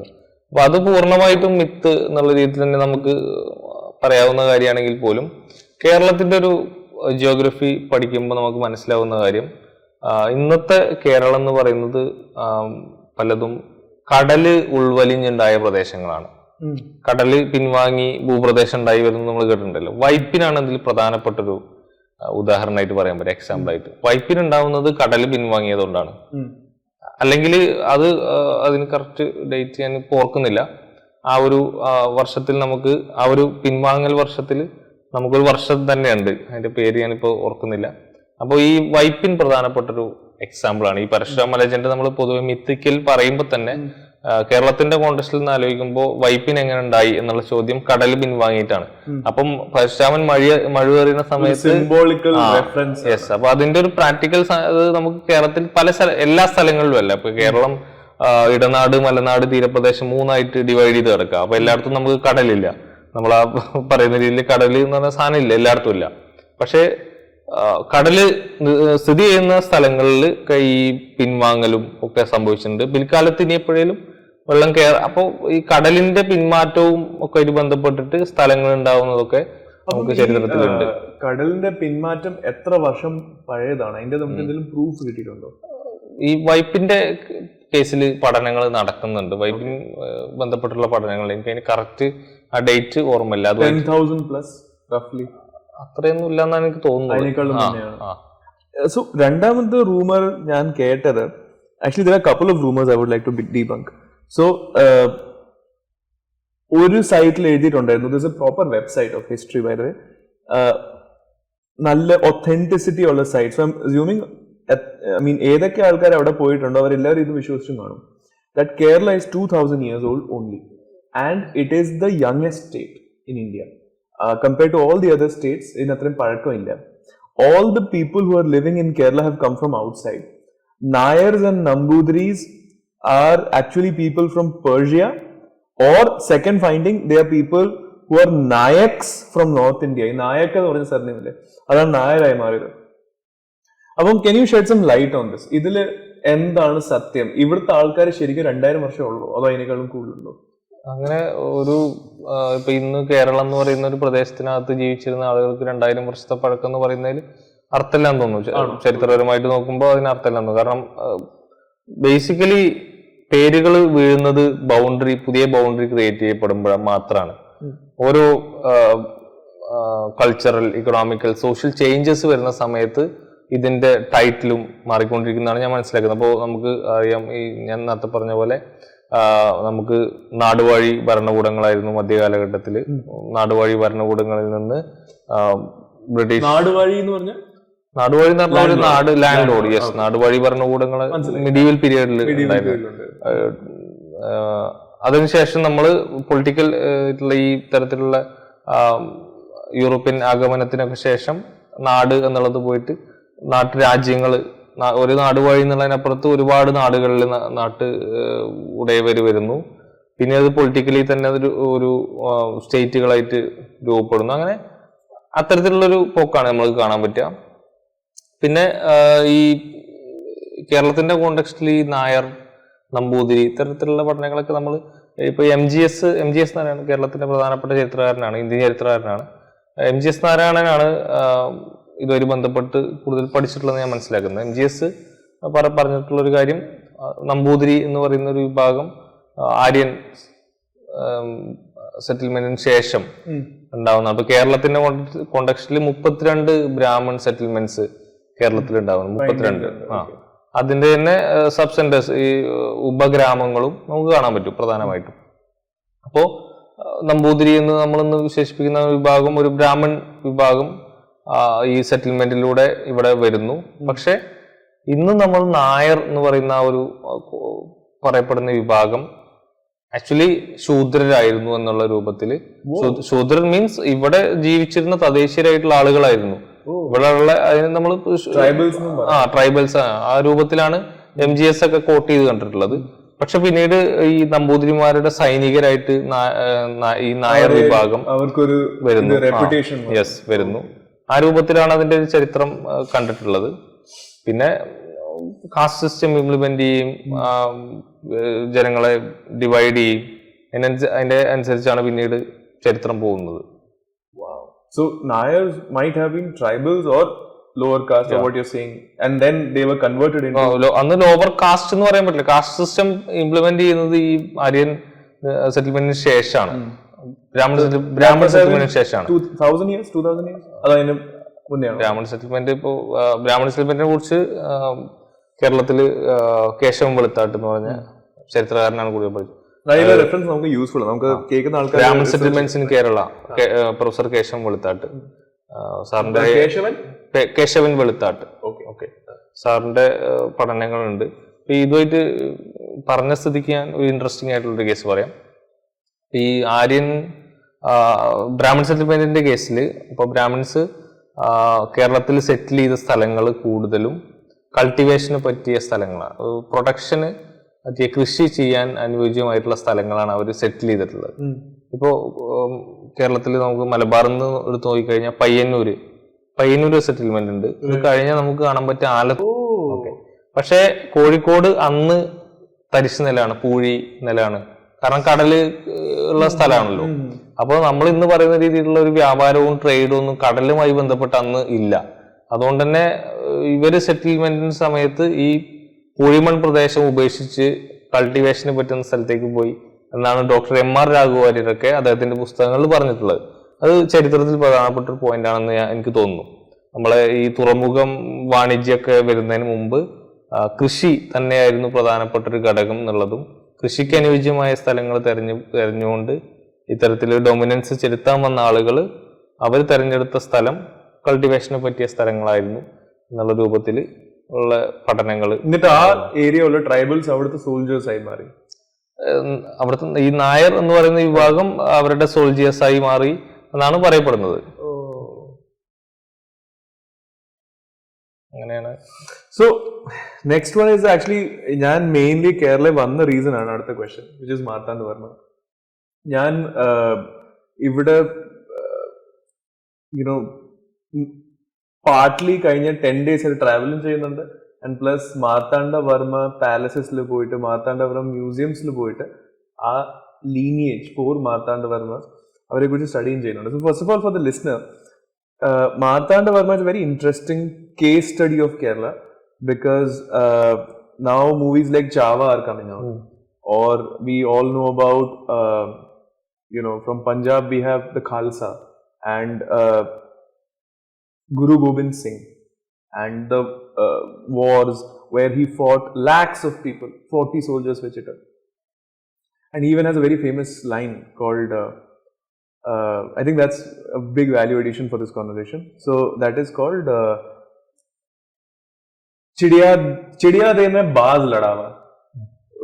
Chidiya എന്ന് പറഞ്ഞാൽ ചെറിയൊരു പിജിയനെ ഞാനൊരു വലിയ ഈഗിൾ ആയിട്ട് ഫൈറ്റ് ചെയ്യിപ്പിക്കും. ബിക്കോസ് ഒരു ചെറിയ പിജിയനും ധൈര്യം ഉണ്ടെങ്കിൽ അത് ഈഗിളാണ്. എന്നാൽ ഒരു ഈഗിളിന് ധൈര്യം ഇല്ലെങ്കിൽ അതൊരു ചെറിയ ഇതുപോലും അല്ല. സോ ചിടിയ ദേ മേ ബാസ് ലടാവ, ഗീതड़ दा मैं शेर बनावा.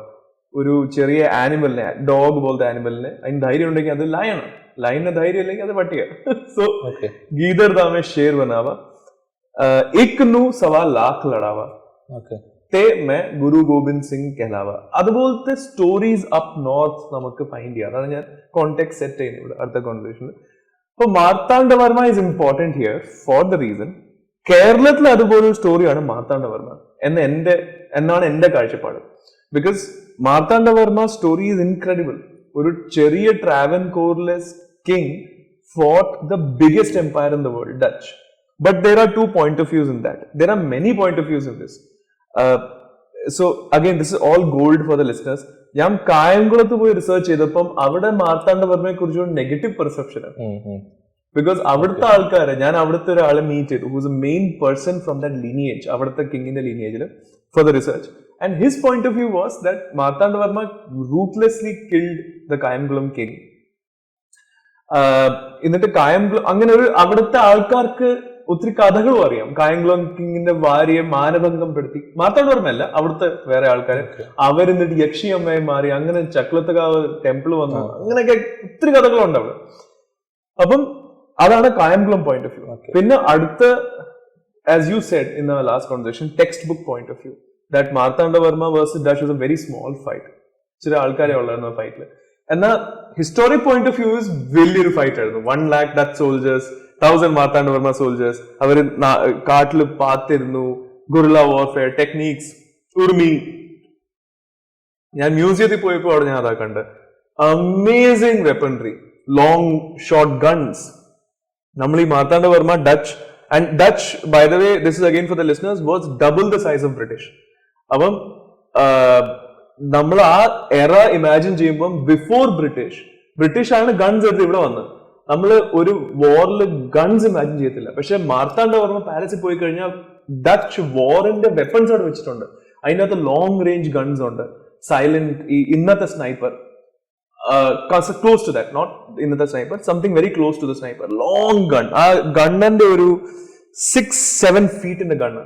പിന്നെ ചെറിയ ഗൺസ് ഉണ്ട്, എല്ലാം കൈൻഡ് ഓഫ് വെപ്പൺറി, ഉർമീസ്, ഭയങ്കര dangerous looking metal mask, monkey പോലെ ഇരിക്കുന്ന mask. So it will make you afraid just by looking at it. അപ്പം ഇതിങ്ങനെ റിസർച്ച് ചെയ്ത് പോകുമ്പോൾ ഞാൻ കുറെ വേറെ, I mean I so many different tributes of stories. ഒരു നറേറ്റീവ് ഇല്ല ഇതിൽ. So what is this Marthandavarma story according to you? എന്റെ കഥ എന്താണ്? മാർത്താണ്ഡവർമ്മയെ സംബന്ധിച്ച് ഞാൻ അവസാനം വായിച്ച പുസ്തകം 500 വർഷത്തെ കേരളം എന്നൊരു പുസ്തകമുണ്ട്. 500 വർഷത്തെ കേരളം, മലയാളം പുസ്തകമാണ്. സോ അതിനകത്ത് MGS നാരായണന്റെ ഒരു ആർട്ടിക്കിൾ ഉണ്ട്, കേരളത്തെ സംബന്ധിച്ചുള്ള ആർട്ടിക്കിൾ. അതിനകത്ത് മാർത്താണ്ഡവർമ്മ ഒരു പോയിന്റാണ്. അതിനകത്ത് ഡോക്ടർ MGS നാരായണൻ പറയുന്നത് കേരളത്തിലെ മറ്റ് ഭരണാധികാരികളെ സംബന്ധിച്ച് അപേക്ഷിച്ച് നോക്കുന്ന സമയത്ത്, ഇപ്പോൾ കോഴിക്കോട് ഇപ്പോൾ സാമൂതിരി, കൊച്ചിയിൽ കൊച്ചി രാജാവ്, ഇത്തരം രാജാക്കന്മാരെയൊക്കെ എടുത്ത് കമ്പയർ ചെയ്യുന്ന സമയത്ത് അതിൽ നിന്ന് വ്യത്യസ്തനായി എന്തുകൊണ്ട് ഈ മാർത്താണ്ഡവർമ്മ നിൽക്കുന്നു എന്നുള്ളൊരു പോയിന്റ് ഉണ്ട്. അതിപ്പോ നമുക്കറിയാം, മോഡേൺ ട്രാവൻകൂറിന്റെ ഒരു ഫാദർ ആയിട്ടൊക്കെയാണ് മാർത്താണ്ഡവർമ്മ കൺസിഡർ ചെയ്യുന്നത്. ഇൻഫാക്ട് ഡച്ചിന്റെ ജനറൽ സറണ്ടർ ചെയ്ത് കഴിഞ്ഞിട്ട് മാർത്താണ്ഡവർമ്മയുടെ ആർമി ജോയിൻ ചെയ്യുന്നു പറയുന്നത് അവിശ്വസനീയ കാര്യങ്ങൾ. അതിനകത്താണ് പ്രധാനപ്പെട്ട ഒരു ഘടകം. ഇപ്പോ പുറത്തു നിന്ന് വന്നിട്ടുള്ള ഇപ്പൊ യൂറോപ്യൻസിന്റെ അവരുടെ ഒന്നും സൈനിക രീതിയോ അവരുടെ ഒന്നും തന്ത്രങ്ങളോ ഇവിടെ ഇംപ്ലിമെന്റ് ചെയ്യാനുള്ള ശ്രമമൊന്നും മറ്റ് നാട്ടുരാജ്യങ്ങളിലെ രാജാക്കന്മാര്, പ്രവിശ്യന്റെ രാജാക്കന്മാര് ശ്രദ്ധിച്ചിട്ടില്ല അതിനെ കുറിച്ചൊന്നും. പക്ഷെ തിരുവിതാംകൂറിന്റെ കേസിൽ മാർത്താണ്ഡവർമ്മ അവിടുത്തെ സൈന്യത്തെ നിലനിർത്തുന്നത് യൂറോപ്യൻ മോഡലിലാണ് എന്ന് MGS നാരായണൻ പറയുന്നുണ്ട്. യൂറോപ്യൻ മോഡൽ എന്ന് വെച്ചാൽ അവരുടെ ഒരു സൈനിക വ്യവസ്ഥ ഉണ്ടല്ലോ, യൂറോപ്യന്മാരുടെ ഒരു സൈനിക വ്യവസ്ഥ. ആ സൈനിക വ്യവസ്ഥ, അപ്പൊ അതുകൊണ്ടാണ് നേരത്തെ പറഞ്ഞ രൂപത്തിലുള്ള ആയുധങ്ങളും ഒക്കെ ഒരുപക്ഷെ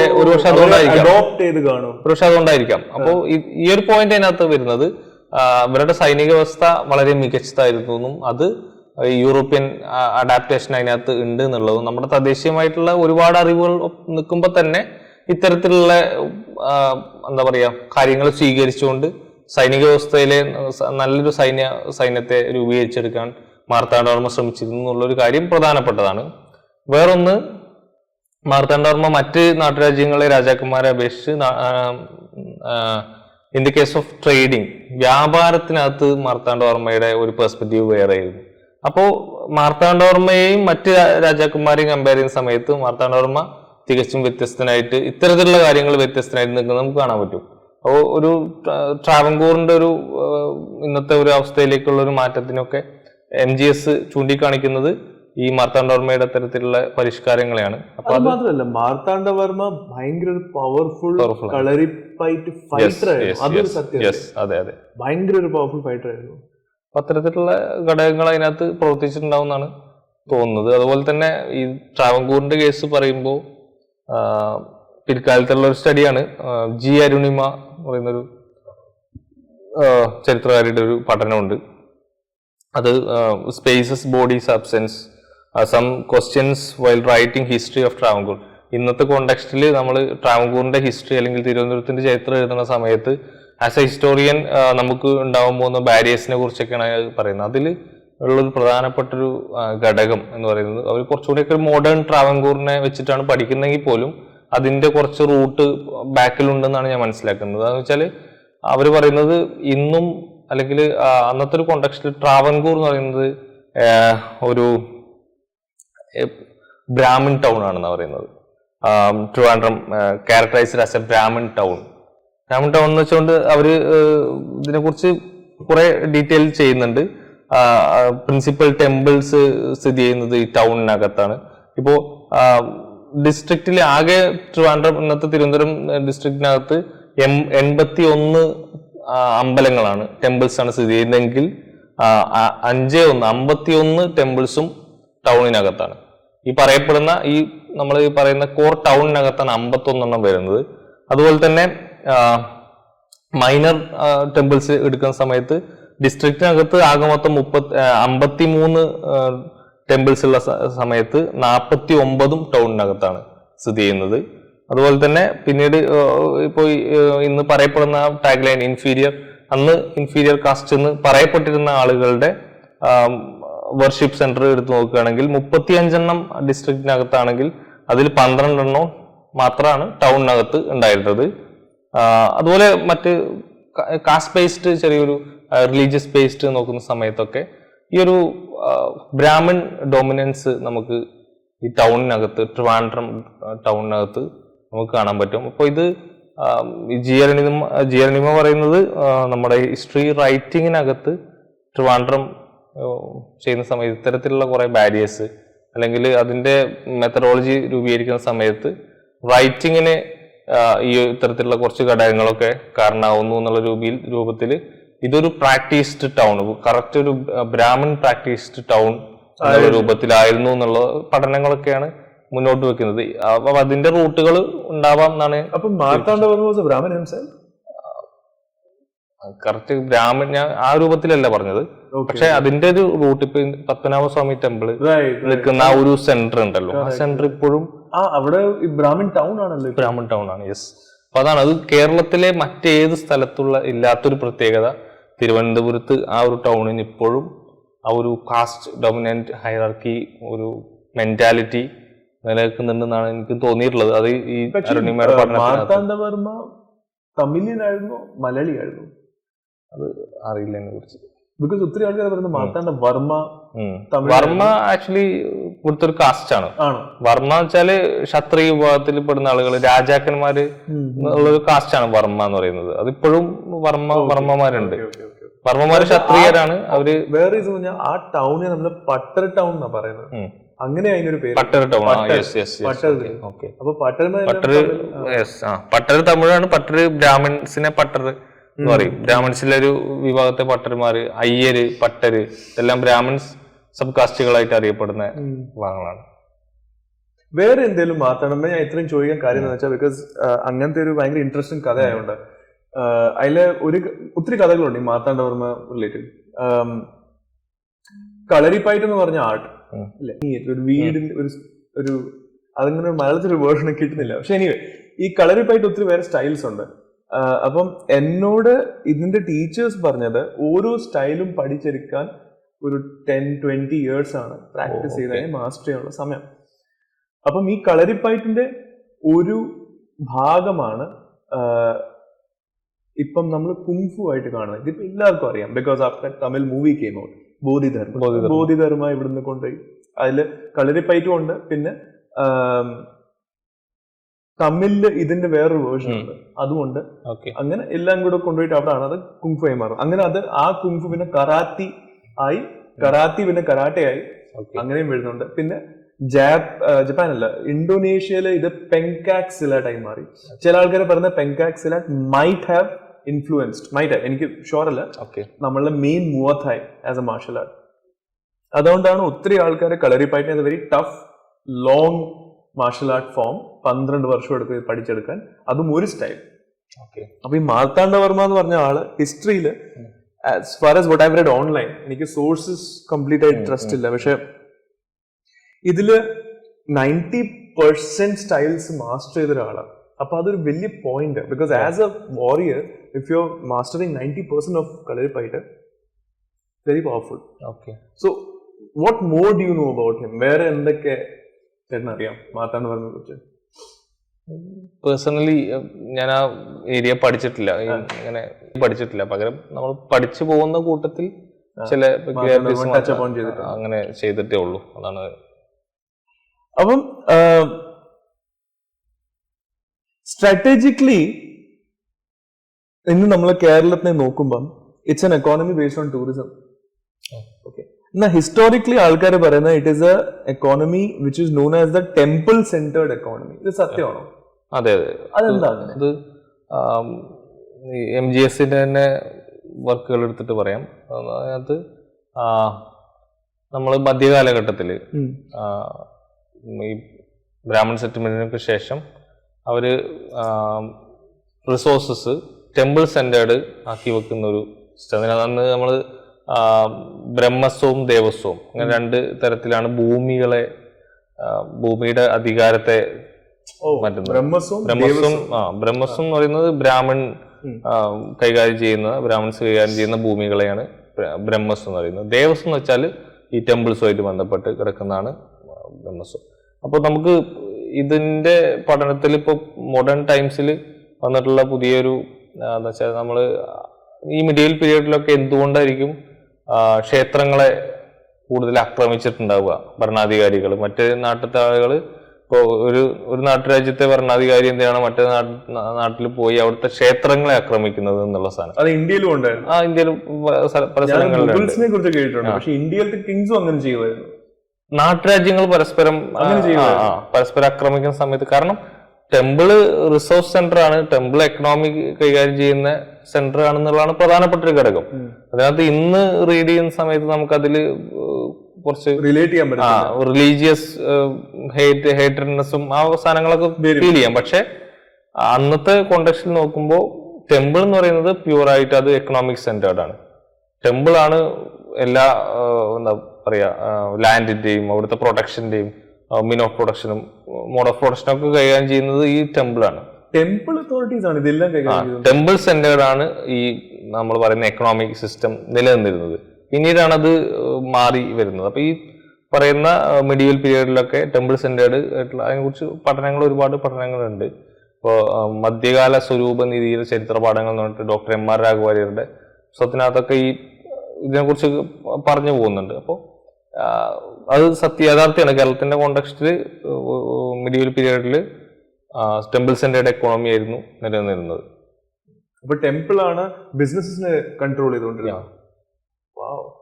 ഇന്നത്തെ സ്റ്റോക്ക് മാർക്കറ്റ് ചെയ്യുന്നല്ലേ? അങ്ങനെ പറഞ്ഞുകൂടാ. ഇന്നത്തെ പോലെ അല്ലല്ലോ. ഭൂമിയുടെ ഒരു ഇതും ഒന്നും അങ്ങനെയല്ല. what do you mean by control? Like എന്ത് ഡിസിഷൻസ് ആണ് അവർ എടുത്തുകൊണ്ടിരുന്നത്? ഡിസിഷൻസ് വെച്ചാല് അതായത് ഇതെല്ലാം ഇതിന്റെ അധികാര പരിധി ക്ഷേത്രത്തിനകത്താണ്, ക്ഷേത്രമായിട്ട് ബന്ധപ്പെട്ടിട്ടാണ് ഉണ്ടാവുക.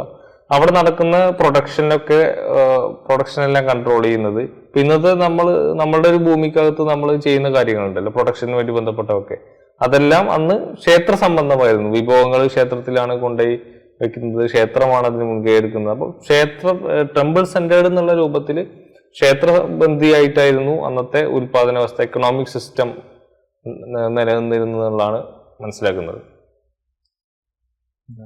ഭയങ്കര ഡിഫറെന്റ് ഒരു പോയിന്റ് ഓഫ് വ്യൂ ആണ്. എനിക്ക് അത് അറിയത്തില്ലായിരുന്നു അങ്ങനെ ആയിരുന്നു. ഞാൻ ടെമ്പിൾ സെന്റേർഡിന് ഞാൻ വിചാരിച്ചത് ലൈക്ക് ഇങ്ങനല്ല വിചാരിച്ചത്. ഇത് കംപ്ലീറ്റ്ലി ന്യൂ കോൺസെപ്റ്റ്. ഏതെങ്കിലും book that you can refer that we can read later about this? ഈ മധ്യകാല സ്വരൂപനിധിയുടെ ചരിത്ര പാഠങ്ങൾ ഉണ്ട്. അത് മാത്രമല്ല ഈ മധ്യകാലഘട്ടത്തിലെ ടെമ്പിൾസിനെ കുറിച്ചിട്ടുള്ള പഠനങ്ങൾ ഒരുപാടുണ്ട്. ഇപ്പോൾ JNU ഡോക്ടർ അന്ന വർഗീസ് അവരുടെ ഒരു PhD തീസിസ് അങ്ങനെ മധ്യകാലഘട്ടത്തിലെ ക്ഷേത്രങ്ങളെ കേന്ദ്രീകരിച്ചിട്ടുള്ളതാണ്. ഇന്നത്തൊക്കെ അവർ പറഞ്ഞിട്ടുണ്ടെന്നാണ് ഞാൻ മനസ്സിലായത്, എൻ്റെ ഒരു ഓർമ്മ. So I think pretty much one of my last questions, രണ്ടുമൂന്നും കൂടെ ഉള്ളൂ, is the most controversial. So ഈ മൂന്ന്, so let's start with this. Okay. Swami Vivekananda came to Kerala in 1900s. 1900s he here met ചട്ടമ്പി സ്വാമികൾ. ചട്ടമ്പി സ്വാമികളെ meet ചെയ്ത് കഴിഞ്ഞിട്ട് അദ്ദേഹം തിരിച്ചു പോകുമ്പോൾ ഒരു ലെറ്റർ എഴുതി ഒരു ഫ്രണ്ടിന്. ആ ലെറ്ററിൽ എഴുതിയിട്ടുണ്ടായിരുന്നു, Kerala is a mental asylum and the only sane man is Chattampi Swamikal. ഇത് ഞാൻ വായിച്ചപ്പോൾ എനിക്കൊരു ഷോക്ക് ഫീൽ ആയി. How is this possible? പക്ഷെ പിന്നെ ഇത് ഞാൻ അച്ഛനോട് സംസാരിച്ചപ്പം, പിന്നെ ഇതിന്റെ ഹിസ്റ്ററി വായിച്ചപ്പം എനിക്ക് തോന്നി ചിലപ്പോൾ തെറ്റല്ലെന്ന്. Because Kerala had breast tax. That ഒരു if a lady is covering her breast she needs to pay tax. And there's a story of Nangeli, a very famous story. Where Nangeli, there was ഈ നങ്കേലിയുടെ വീട്ടിൽ ആൾക്കാർ ആ tax collect ചെയ്യാൻ വന്നപ്പം, and she had previously refused to pay. She cut her breast and she gave it on a leaf serving. പിന്നെ അടുത്തതായിട്ട് controversial ആയിട്ട് ഞാൻ ഫൈൻഡ് ചെയ്ത ഡ്യൂറിംഗ് ദാറ്റ് പീരീഡ് സംബന്ധം. That's again and that ഈ ഫ്യൂഡൽ സൊസൈറ്റിയിൽ ഉണ്ടായിരുന്ന വിമൻ, അവരുടെ ഹസ്ബൻഡ് ആർമിയിലായിരുന്നു. So when they died, mostly Nairs in fact, they would engage in polygamous relationships. And there is something which I didn't want to mention, പക്ഷെ അതും പറയാം. This is rumour. So these two നമുക്കിത് articles find ചെയ്യാം, lot of websites ഇതിനെ കുറിച്ച് എഴുതിക്കുന്നത്. പക്ഷെ മൂന്നാമത്തേത് ഞാൻ അറിയുന്ന ഒരാൾ പറഞ്ഞതാ, എനിക്കറിയില്ല സത്യമാണോ അല്ലെന്ന്. പക്ഷെ ബ്രാഹ്മിൻ അട്രോസിറ്റീസ്, ദാറ്റ് ചില ഏരിയാസിൽ Brahmin use to oppress the women of lower caste. ഒരു മെയിൽ ഒരു ഫീമെയിലിനെ കല്യാണം കഴിക്കുകയാണെങ്കിൽ ആദ്യം she has to sleep with him. ഇത് ഞാൻ കേട്ടിട്ടുള്ള, ഞാൻ എവിടെയും വായിച്ചിട്ടില്ല. It sounds very horrible. പിന്നെ lastly we have atrocities against Harijans. This is 1900s Kerala. ചിലപ്പോ അതുകൊണ്ടാണ് നമ്മളിവിടെ മമ്മൂട്ടി ബ്രഹ്മയുഗം എന്ന് പറഞ്ഞൊരു മൂവി തന്നെ ഇറക്കിയത്. ഒരു പൊളിറ്റിക്കൽ സ്റ്റേറ്റ്മെന്റ് ആയിരുന്നു about how crazy it was actually. ഇതിൽ എത്ര സത്യമുണ്ട്? And was it this bad or was it worse? Okay, ഇതിനെ സംബന്ധിച്ച് നമ്മുടെ കേരളത്തിന്റെ ഒരു നവോത്ഥാന ചരിത്രം ആണ് ഈ ചോദിച്ചതിന്റെ ഒരു കാര്യം. ഇതെങ്ങനെ ഇങ്ങനെ ആയിപ്പോയത്? ഇത് എന്നും ഇങ്ങനെ ആയിരുന്നോ പണ്ടും? ആക്ച്വലി ഈ പറഞ്ഞ കാര്യങ്ങളുടെയൊക്കെ ഒരു അടിസ്ഥാനമായിട്ട് പ്രവർത്തിക്കുന്നത് ജാതി ആണെന്നാണ് ഞാൻ മനസ്സിലാക്കുന്നത്. കേരളം ഒരു ജാതി ബന്ധിത, ഇപ്പൊ ജാതിയുടെ ഒരു ഒന്നാമത്തെ പ്രത്യേകത അത് ഹൈറാർക്കിക്കലാണ് എന്നുള്ളതാണ്. ഒന്നിന് താഴെ ഒന്നായിട്ട് നിൽക്കാനേ ജാതിക്ക് പറ്റുള്ളൂ. അപ്പൊ ജാതി വ്യവസ്ഥ നമുക്കറിയാം, ഈ ഒരു ബ്രാഹ്മൺ സെറ്റിൽമെന്റിനൊക്കെ ശേഷം കാസ്റ്റ് ഇംപ്ലിമെന്റേഷൻ വരുന്നു, ആളുകളെ ഡിവൈഡ് ചെയ്യുന്നു. അപ്പൊ കേരളത്തിലൊരു 18-19 നൂറ്റാണ്ടിലേക്ക് കേരളം, അല്ലെങ്കിൽ 20 നൂറ്റാണ്ടിലേക്ക് കേരളം എടുത്ത് നോക്കിക്കഴിഞ്ഞാൽ നമുക്ക് അറിയാൻ പറ്റുന്നത് 20 നൂറ്റാണ്ടിലേക്ക് ആകുമ്പോഴേക്കും റിനൈസൻസിന്റെ പൂർത്തീകരണത്തിലേക്ക് വന്നു. എന്നാലും ആളുകൾ ജിയോഗ്രഫിക്കലി സെഗ്രിഗേറ്റ് ചെയ്തിട്ട് കിടക്കുന്നത്, അതായത് നമ്മൾ നേരത്തെ പറഞ്ഞ പോലെ റിസോഴ്സ് സെന്റേർഡ് ആയിട്ടുള്ള സ്ഥലങ്ങളിൽ താമസിച്ചിരുന്നത് എപ്പോഴും ഹയർ കാസ്റ്റിലുള്ള ആളുകളായിരുന്നു. റിസോഴ്സ് പല രൂപത്തിൽ പല കാലഘട്ടത്തിൽ പലതാണ് ഈ റിസോഴ്സ് എന്നുള്ളത്. എന്താന്നുള്ളത് നമുക്ക് പറയാൻ പറ്റില്ല. അതുപോലെ തന്നെ ആ റിസോഴ്സ് ഫുൾ ആയിട്ടുള്ള സ്ഥലത്ത് നിന്ന് ചേരി പ്രദേശം, നമ്മൾ ഇന്ന് പറയുന്ന ഏറ്റവും വൾഗറായിട്ടുള്ള സ്ഥലത്ത്, ജിയോഗ്രഫിക്കലി തന്നെ സ്ഥലത്ത് ജീവിച്ച് ആട്ടി ഓടിക്കപ്പെടുകയും മറ്റോ മൈഗ്രേറ്റ് ചെയ്യുകയൊക്കെ ചെയ്യേണ്ടി വന്ന ഒരു വിഭാഗമാണ് താഴ്ന്ന ജാതിക്കാർ. ഇപ്പോൾ കേരളത്തിന്റെ കോണ്ടെക്സ്റ്റിൽ നമുക്കറിയാം പല കാസ്റ്റുകൾ ആ രൂപത്തിലുണ്ട്. അപ്പോൾ ഈ സ്വാമി വിവേകാനന്ദനൊക്കെ ഒരുപക്ഷെ ഈ ജാതി ചൂഷണവും ജാതി വ്യവസ്ഥയെ കണ്ടിട്ടായിരിക്കും ഒരുപക്ഷെ ഈ ഭ്രാന്താലയം എന്നുള്ള രൂപത്തിലേക്കൊക്കെ വിളിച്ചത്. അപ്പൊ നമ്മൾ പബ്ലിക് സ്പേസ് അല്ലെങ്കിൽ പബ്ലിക് സ്പിയർ എന്നുള്ള ഒരു കോൺസെപ്റ്റ് വെച്ചുകൊണ്ട് ഇത് പഠിക്കണം എന്നാണ് എനിക്ക് തോന്നുന്നത്. പബ്ലിക് സ്പിയർ എന്നുള്ള കോൺസെപ്റ്റ് നമുക്കറിയാം, ഹെബർമാസ് മുന്നോട്ട് വയ്ക്കുന്ന ഒരു കോൺസെപ്റ്റ് പബ്ലിക് സ്പിയർ എന്ന് പറയുന്നത്. എങ്ങനെയാണ് പബ്ലിക് സ്പിയർ ഉണ്ടായി വരുന്നുള്ളത്? അപ്പൊ കേരളത്തിന്റെ കോണ്ടെക്സ്റ്റിൽ നോക്കുകയാണെങ്കിൽ ഈ ജാതിബന്ധിതമായ സമൂഹത്തിനകത്ത്, അല്ലെങ്കിൽ ഇപ്പോ 19 നൂറ്റാണ്ടിലെ കേരളം എന്ന് പറഞ്ഞ പുസ്തകമുണ്ട്. അതിനകത്ത് ഈ ഇത്തരത്തിലുള്ള ജാതി 19 നൂറ്റാണ്ടിലെ അന്നത്തെ സാമൂഹ്യ വ്യവസ്ഥയും സാംസ്കാരിക വ്യവസ്ഥയൊക്കെ അടയാളപ്പെടുന്ന പുസ്തകമാണ്. അതിനകത്ത് പാലക്കാടുള്ള ഒരാള് കടയിൽ പോയി ഉപ്പ് എന്നുള്ള വാക്ക് വെച്ച് ഉപ്പ് ചോദിച്ചതിന് അയാളെ തല്ലിക്കൊല്ലുന്നൊരവസ്ഥ ഉണ്ടായിട്ടുണ്ട്. അതായത് താഴ്ന്ന വിഭാഗക്കാര് ഉപ്പിനെ പുളിച്ചത് എന്ന് പറയണമായിരുന്നു ഉള്ള. ഇത് ഒരു എക്സാമ്പിൾ ഞാൻ പറയാം. ഇത് ശരിക്കും നടന്ന സംഭവം. ഇത് 19 നൂറ്റാണ്ടിലെ കേരളം എന്നുള്ള പുസ്തകത്തിനകത്ത് എഴുതിയിട്ടുള്ള ഒരു സാധനമാണ്. പിന്നെ ഭഗവത്ഗീത താഴ്ന്ന ജാതി ഉള്ള ആൾക്കാർ കേട്ട് അവിടെ ചെവിയിൽ അത്തരത്തിലുള്ള, അതായത് സംസ്കൃതം താഴ്ന്ന ജാതിക്കാർ പഠിക്കാൻ പാടില്ല എന്നുള്ള, അവരെ ചെവിയിൽ ഈയം ഉരുക്കി ഒഴിക്കുന്ന ഒരു സമ്പ്രദായം. അതായത് ഈ അധികാര വ്യവസ്ഥ അറിവിനെ കേന്ദ്രീകരിച്ചു വെക്കുന്നുള്ളതാണ്. എപ്പോഴും ജാതിയുടെ ഒക്കെ ഒരു പ്രശ്നം അത് എപ്പോഴും ഈ അറിവിനെ അറിവ് വികേന്ദ്രീകരണം ഇവർക്ക് പ്രശ്നമാണ്. അറിവിനെ എപ്പോഴും സ്വതന്ത്രാക്കി വിടാൻ പറ്റില്ല. അറിവ് എപ്പോഴും ഇങ്ങനെ കേന്ദ്രീകരിച്ച് ഒരു വിഭാഗം ആളുകൾക്ക് മാത്രം എന്നുള്ള രൂപത്തിൽ. കാരണം ഈ ചിന്താശേഷിയും ബോധവും ഒക്കെ മറ്റുള്ളവർക്ക് കൂടി വന്ന അതിനകത്ത് ലിബറേഷൻ വരും എന്നുള്ളതും ഒക്കെ ഒരു പ്രശ്നമായിരിക്കും, പേടിയായിരിക്കും, ഇൻസെക്യൂരിറ്റി ആയിരിക്കും. പക്ഷെ എന്നാലും കേരളത്തിലുള്ള അപ്പർ കാസ്റ്റ് അത്രയും ക്രൂരന്മാർ എങ്ങനെയായത്? ക്രൂരന്മാർ എന്ന് വെച്ചാൽ ജാതി വ്യവസ്ഥയുടെ ഒരു സവിശേഷത അതാണ്. ജാതി വ്യവസ്ഥ ഒരിക്കലും എന്താ പറയുക, മറ്റൊരു മനുഷ്യനെ തുല്യരായി പരിഗണിക്കുന്ന ഒന്നല്ല.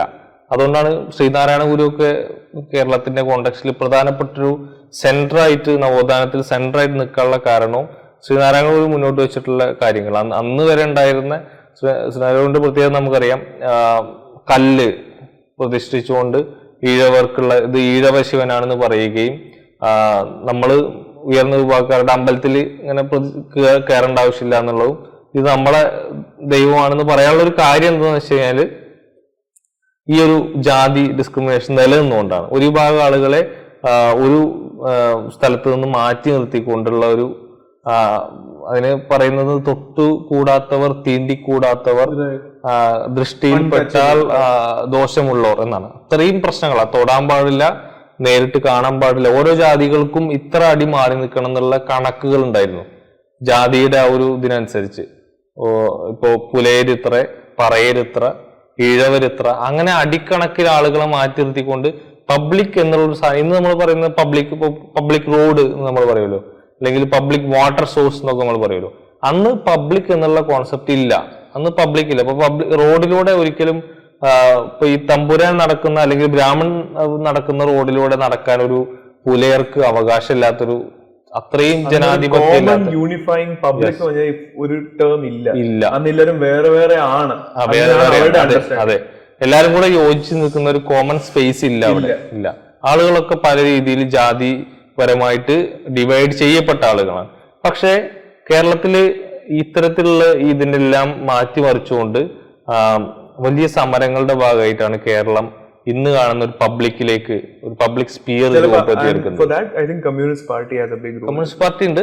അതുപോലെ തന്നെ നമ്മൾ പൊതുവെ നവോത്ഥാന പ്രസ്ഥാനങ്ങൾ എന്ന് പറയുന്ന അയ്യങ്കാളി, ശ്രീനാരായണ ഗുരു, അതുപോലെ തന്നെ അയ്യ വൈകുണ്ഠ സ്വാമികള്. ഈ ബ്രസ്റ്റ് ടാക്സ് എന്നൊക്കെ പറഞ്ഞ നോൺസെൻസ് അല്ലേ? നമ്മൾ നേരത്തെ പറഞ്ഞ തിരുവിതാംകൂറിന്റെ കോണ്ടെക്സ്റ്റിൽ എടുത്ത് നോക്കുകയാണെങ്കിൽ മാർത്താണ്ഡവർമ്മ അന്ന് ചുമത്തിയിരുന്ന ടാക്സുകൾ 200 സംതിങ് ടാക്സുകളാണ് ഒരു വ്യക്തിക്ക് നേരെ ചാർത്തിയിരുന്നതാണ്. ഇത് മാർത്താണ്ഡവർമ്മ ഇംപ്ലിമെന്റ് ചെയ്ത അങ്ങനെയല്ല, മാർത്താണ്ഡവർമ്മയുടെ കേസിൽ പറയുകയാണെങ്കിൽ ഓരോ ഭരണാധികാരികളും കാസ്റ്റ് ടാക്സുകൾ ഇംപ്ലിമെന്റ് ചെയ്തിരുന്നു. അപ്പോൾ അതിനെക്കുറിച്ച് പഠിക്കുന്ന ആളുകൾ, എൻ്റെ ഒരു സുഹൃത്ത് ടാക്സ്, അവിടുത്തെ ടാക്സിനെ കുറിച്ച് പഠിക്കുന്നുണ്ട്. അപ്പോൾ ഇത്തരത്തിൽ ഒരു വ്യക്തിക്ക് മുകളിൽ അയാൾക്ക് സ്വതന്ത്രരാവാൻ പറ്റാത്ത രീതിയിൽ അത്രയും ബാധിച്ചിട്ടുള്ള ടാക്സ് ചുമത്തി അയാളെ ഈ സിസ്റ്റത്തിന്റെ അടിമയാക്കുക എന്നുള്ളൊരു, പ്രജയാക്കി മാറ്റുക എന്നുള്ളൊരു സാധനമുണ്ടല്ലോ. അപ്പൊ അവിടെ നിന്നൊക്കെയാണ് ഈ പ്രജയിൽ നിന്ന് പീപ്പിളിലേക്കുള്ള ഒരു ട്രാൻസ്മിഷൻ ഉണ്ടല്ലോ. ഈ ട്രാൻസ്മിഷനാണ് നമ്മൾ ഇപ്പൊ പറഞ്ഞ ഈ ഒരു പബ്ലിക് സ്പിയറിലേക്കുള്ള ഒരു ചേഞ്ച് ആയിട്ട് നമ്മൾ കാണേണ്ടത്.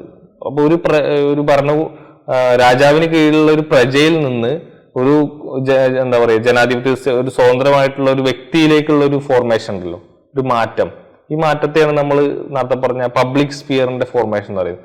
അവിടെ സ്ഥലം മാത്രമല്ല മാറുന്നത്, വ്യക്തിയും കൂടിയാണ് മാറുന്നത്.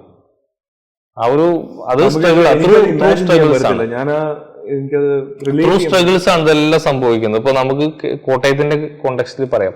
വൈക്കം സത്യാഗ്രഹം കേട്ടില്ല? വൈക്കം സത്യാഗ്രഹം നമുക്കറിയാം, വഴി നടക്കാനുള്ള സമരമാണ്. വഴി നടക്കാൻ വേണ്ടി സമരം ചെയ്യേണ്ട അവസ്ഥ. ആ അമ്പലത്തിന് ചുറ്റുള്ള വഴിയിൽ താഴ്ന്ന ജാതിക്കാർക്ക് നടക്കാൻ പറ്റില്ലായിരുന്നു എന്നുള്ളൊരു സന്ദർഭം. ആ സന്ദർഭത്തിൽ വഴി നടന്നുകൊണ്ട് അതിന് ബ്രേക്ക് ചെയ്യുന്നു. അതുപോലെ തന്നെ അയ്യങ്കാളി നമുക്കറിയാം, വില്ലുവണ്ടി സമരം. അയ്യങ്കാളി വില്ലുവണ്ടിയിൽ വഴി ബ്രേക്ക് ചെയ്തുകൊണ്ട് നടത്തുന്ന സമരം. പിന്നെ ഗുരുവായൂർ സത്യാഗ്രഹം, ക്ഷേത്രത്തിനകത്തേക്ക് കയറാൻ പറ്റുന്നില്ല എന്നുള്ള സാഹചര്യത്തിൽ സമരം ചെയ്തുകൊണ്ട്, പി കൃഷ്ണപിള്ളയൊക്കെ പോലത്തെ വിപ്ലവകാരികൾ സമരം ചെയ്തുകൊണ്ട് അമ്പലത്തിനകത്തേക്ക് കയറുന്ന സിസ്റ്റം. അങ്ങനെ ഇന്നത്തെ ഒരു മോഡേൺ കേരള എന്ന് പറയുന്നത് ഇതുപോലത്തെ എന്താ പറയാ, തുടരെയുള്ള സമരങ്ങളുടെ ഭാഗമായിട്ട്, നവോത്ഥാന പ്രസ്ഥാനങ്ങളുടെ ഭാഗമായിട്ട് ഡെവലപ്പ് ചെയ്ത് വന്ന, നമുക്ക് ഒരേ സമയം 2 കാര്യങ്ങൾ അഭിമുഖീകരിക്കേണ്ടി വന്നിട്ടുണ്ട് ചരിത്രത്തിൽ. ഒന്ന് വെച്ചാല് ഈ പുറത്തുനിന്ന് വന്ന ബ്രിട്ടീഷുകാരും ഉള്ള വിദേശികളുടെ ഇവിടുത്തെ അടിച്ചമർത്തലിനെതിരെയുള്ള ഒരു ശബ്ദം. അത് നമ്മൾ ഈ ദേശീയത, ഇൻവെർട്ടർ കോമൽ ദേശീയത എന്നുള്ളൊരു സാധനമൊക്കെ, ഫീലിംഗ് ഓഫ് വൺനെസ് ഒക്കെ വെച്ചുകൊണ്ട് നമ്മൾ British fight, anti British sentiments വളർത്തിക്കൊണ്ട് ഇന്ത്യക്ക് വേണ്ടിയിട്ടുള്ള ഒരു ഫൈറ്റ് ഒരു സമയം നടക്കുന്നു. മറ്റൊരു സ്ഥലത്ത് സാമൂഹിക പരിഷ്കരണത്തിന് വേണ്ടിയിട്ടുള്ള, ഇതുപോലത്തെ ജാതി പരിഷ്കരണത്തിന് വേണ്ടി, മതനവീകരണത്തിന് വേണ്ടിയിട്ടുള്ള ഒരു സമരം വേറെ നടക്കുന്നു. അപ്പൊ സെയിം കോണ്ടെക്സ്റ്റിലാണ് ഇതെല്ലാം നടക്കേണ്ടി വരുന്നത് എന്നുള്ളൊരു. അപ്പൊ ഈ ഒരു നെറേറ്റീവില് നമുക്ക് ശരിക്കും പറഞ്ഞാൽ ബ്രിട്ടീഷ് ഒരു ഹീറോ ആയിട്ട് തോന്നും അല്ലേ? അത് സത്യമാണോ? അതല്ല. എങ്ങനെ? ഈ ഒരു നെറേറ്റീവില് ഒപ്രസിംഗ് കിങ്സ്, ബ്രിട്ടീഷ് ഒരു ഹീറോ ആയിട്ട് തോന്നും. Because British came and saved എന്ന് നമുക്ക് പറയാം. അത് സത്യമാണോ? അതല്ല. അല്ല, 2 ഓപ്രസേഴ്സ് ആയിരുന്നു. ഇപ്പോ പാർത്ഥ ചാറ്റർജി, സബാൾട്ടൻ ഹിസ്റ്റോറിയൻ പാർത്ഥ ചാറ്റർജി എഴുതിയിട്ടുള്ള ഒരു കാസ്റ്റ് ആൻഡ് സബാൾട്ടൻ കോൺഷ്യസ്നെസ് എന്നൊരു ആർട്ടിക്കിൾ ഉണ്ട്. സബാൾട്ടൻ സീരീസിൽ വരുന്നതാണ്. അതിനകത്ത് അവർ പറയുന്ന ഒരു കാര്യം, റിലീജിയനെ ബേസ് ചെയ്തിട്ടാണ് പറയുന്നത്. ഒരു റിലീജിയൻ ഒരു മോറൽ കോഡ്, റിലീജിയനകത്ത് ഒരു മോറൽ കോഡ് കൊടുക്കുന്ന സമയത്ത്, മോറൽ കോഡ് ഡൊമിനന്റ് ഇംപ്ലിമെന്റ് ചെയ്യുന്ന സമയത്ത് അതിനെ നെഗേറ്റ് ചെയ്യുന്ന ഒരു ചെറിയ വിഭാഗം ആളുകൾ അതിനകത്ത് ഉണ്ടാവും എന്നുള്ള. ഇത് റിലീജിയനെ വെച്ചുകൊണ്ടാണ് പറയുന്നത്. പക്ഷെ നമുക്ക് അതിനെ റിലീജിയൻ മാറ്റിക്കൊണ്ട് പുറത്തൊരു സിസ്റ്റത്തിനകത്ത് നോക്കുകയാണെങ്കിലും, ഇപ്പൊ ബ്രിട്ടീഷ് ഡൊമിനൻസിനെതിരായിട്ടാണെങ്കിലും ഇപ്പൊ ബ്രാഹ്മിൺ ഡൊമിനൻസിനെതിരായിട്ടാണെങ്കിലും ഒരു വലിയൊരു വിഭാഗം ഈ സിസ്റ്റത്തിന് അടിമപ്പെട്ട് പോകുന്ന സമയത്ത് തന്നെ ഒരു വിഭാഗം ഇതിന്റെ നെഗേറ്റ് ചെയ്തുകൊണ്ട് എപ്പോഴും ഇതിനെങ്ങനെ ചെറുത്ത് നിന്നുകൊണ്ട് ജീവിക്കും. ഈ നെഗേറ്റ് ചെയ്യുന്ന ഈ ഒരു വിഭാഗമാണ് പിന്നീട് നമ്മൾ ഈ പറഞ്ഞ പബ്ലിക് സ്ഫിയറിന്റെ സെന്ററിൽ വരുന്നതും അവര് ബാക്കിയുള്ള ആളുകളെ കൂട്ടിയോജിപ്പിച്ച് ഇത്തരത്തിലുള്ള ചെറുത്ത് നിൽപ്പുകൾ നടത്തുകയും ചെയ്യുന്നത്. അപ്പൊ ഈ ഒരു നെഗേഷൻ എന്നുള്ളൊരു സാധനം ഹിസ്റ്ററിയിൽ ഭയങ്കര പ്രധാനപ്പെട്ടതാണ്. നമുക്ക് എവിടെ നോക്കിക്കഴിഞ്ഞാലും അറിയാൻ പറ്റും, ഒരു സിസ്റ്റം നമുക്ക് അവിടുത്തെ ജനങ്ങൾക്ക് മുകളിൽ ഒരു ഡൊമിനന്റ് ആയിട്ടുള്ള ഒരു പവർ ചെലുത്തുന്ന സമയത്ത് ആ പവറിനെ എല്ലാ ആളുകളും ഒരുപോലെ അംഗീകരിക്കില്ല. അംഗീകരിക്കാത്ത ഒരു ചെറിയ വിഭാഗം ആളുകൾ ഉണ്ടാവും, അവർ നെഗേറ്റ് ചെയ്യുന്ന ഒരു വിഭാഗം ആളുകൾ ഉണ്ടാവും. ഈ നെഗേഷനാണ് അടുത്തൊരു ആന്റിതീസിസ് വെച്ചുകൊണ്ട് ഒരു പുതിയ സിന്തസിസ് ഉണ്ടാക്കിയെടുക്കുന്നത്. അപ്പൊ എപ്പോഴും ഡയലക്റ്റിക്കലാണ് സൊസൈറ്റി. അതിനകത്ത് ഇപ്പൊ കേരളത്തിന്റെ കോണ്ടെക്സ്റ്റിൽ ഇത്തരത്തിലുള്ള വലിയ സമരങ്ങളുടെ ഭാഗമായിട്ടാണ് ഇന്ന് കാണുന്ന കേരളം എന്ന രൂപത്തിലേക്ക് നമ്മൾ എത്തുന്നത്. ചിലപ്പോ അതായിരിക്കും ഇവിടെ ഇത്രയും റൈറ്റ്സിന് വേണ്ടി ഇന്ന് ആൾക്കാര് ക്ലിയർ ആയിട്ട് നിൽക്കുന്നത്, അവരുടെ റൈറ്റ്സ് അവർക്ക് വേണം. പക്ഷെ കേരള എങ്ങനെ, വൈ കേരള? ബാക്കി ഇന്ത്യയിൽ ഇത്രയും, ചിലപ്പോ അതുകൊണ്ടായിരിക്കും സ്വാമി വിവേകാനന്ദ ഇവിടെ വന്നിട്ട് ഭ്രാന്താലയം എന്ന് വിളിച്ചത്. ബാക്കി ഇന്ത്യയിലും ഹിന്ദുയിസം ഉണ്ട്, ബാക്കി ഇന്ത്യയിലും വൈഷ്ണവൈറ്റ്സ് ഉണ്ട്, ഷൈവൈറ്റ്സ് ഉണ്ട്, ടെമ്പിൾസ് ഉണ്ട്.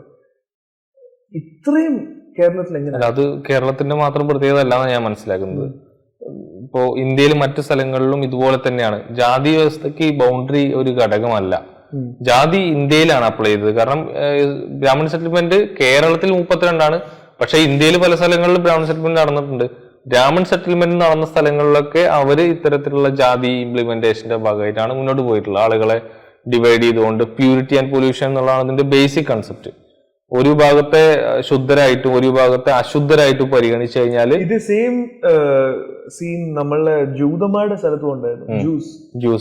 ജീസസ് ബൈബിളിൽ പറയുന്നുണ്ടല്ലോ, that they were untouchables and they were priests. അപ്പൊ അതൊരു വേൾഡ് സിസ്റ്റം ആയിരുന്നു. ഇത് ആക്ച്വലി ഈ ഒരു കാസ്റ്റ് സിസ്റ്റത്തിന്റെ ബേസിക് സാധനം ഈ പ്യൂരിറ്റി പൊല്യൂഷൻ ആണ്. ഇതെങ്ങനെ നമുക്ക് ഈ വേദ ഇതിലൊക്കെ എടുത്ത് നോക്കിക്കഴിഞ്ഞാൽ നമുക്ക് കാണാൻ പറ്റും.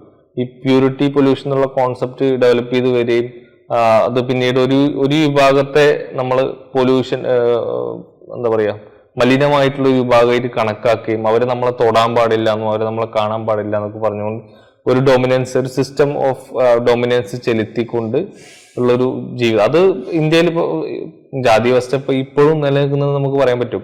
ഇപ്പൊ തമിഴ്നാടിന്റെ കേസിലാണെങ്കിലും മറ്റ് നോർത്ത് ഇന്ത്യൻ പ്രദേശങ്ങളിലൊക്കെ ആണെങ്കിലും ഇപ്പോഴും ഇൻഫീരിയർ കാസ്റ്റ് എന്ന് പറയുന്ന ആളുകൾ അനുഭവിക്കുന്ന പ്രശ്നങ്ങൾ, ഹയർ കാസ്റ്റ് എന്ന് പറയപ്പെടുന്ന ആളുകളിൽ നിന്ന് അനുഭവിക്കുന്ന പ്രശ്നങ്ങൾ നമുക്കറിയാം. നോർത്തിലൊക്കെ ദളിതരെ അടിച്ചു കൊല്ലുന്ന അവസ്ഥകളൊക്കെ നമുക്ക് പത്രങ്ങളിൽ കാണുന്നതാണ്. അത് ശരിയാ. പക്ഷെ ചേട്ടൻ പറഞ്ഞ ഇത്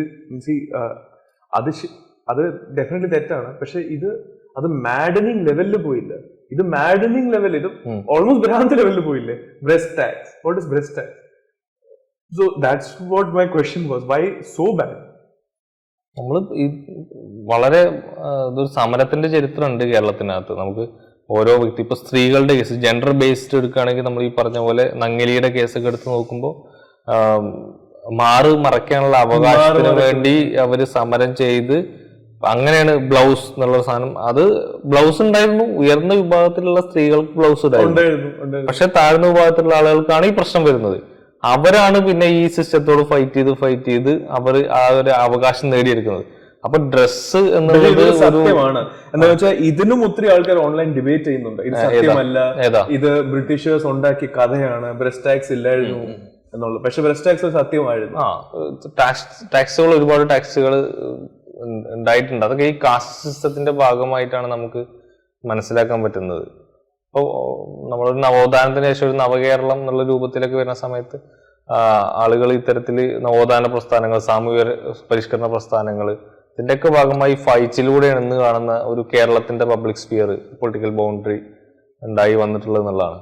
അത് മാത്രമല്ല, ഇൻ സം ഫാമിലീസ് ഒത്തിരി കേരള ഫാമിലീസിലെ സിസ്റ്റേഴ്സിനെ കല്യാണം കഴിച്ചുകൊണ്ടിരുന്നത് പ്രോപ്പർട്ടി വെക്കാൻ. അതുകൊണ്ട് ഫ്യൂച്ചറിൽ വരുന്ന പിള്ളേർക്ക് ബ്രെയിൻ ഇഷ്യൂസ് ഉണ്ട്. അതൊക്കെയാണ് സ്വാമി വിവേകാനന്ദൻ ഭ്രാന്തല്ലെന്ന് വിളിച്ചത്. അതൊക്കെ totally scientifically biologically wrong concepts. അപ്പോൾ അങ്ങനെ ഒരു ചരിത്രമാണ് കേരളത്തിനെ സംബന്ധിച്ച്. So basically the reason I asked, ഞാൻ ചോദിച്ചതെന്ന് വെച്ചാൽ ആദ്യമായിട്ട് ഞാൻ വാലിഡേറ്റ് ചെയ്യാൻ ഇത് ചരിത്രമാണെന്ന്. രണ്ടാമത്തെ, what you think why did it happen? നമ്മള് you started the podcast saying it's a medicine, it's a way not to get lost. So how did this happen? എങ്ങനെയാണ് നമ്മൾ ഇത്രയും വഴിതിരിഞ്ഞു പോയത്? ഇത് ഞാൻ മനസ്സിലാക്കുന്നത് വഴിതിരിഞ്ഞു പോവാന്നുള്ളതല്ല.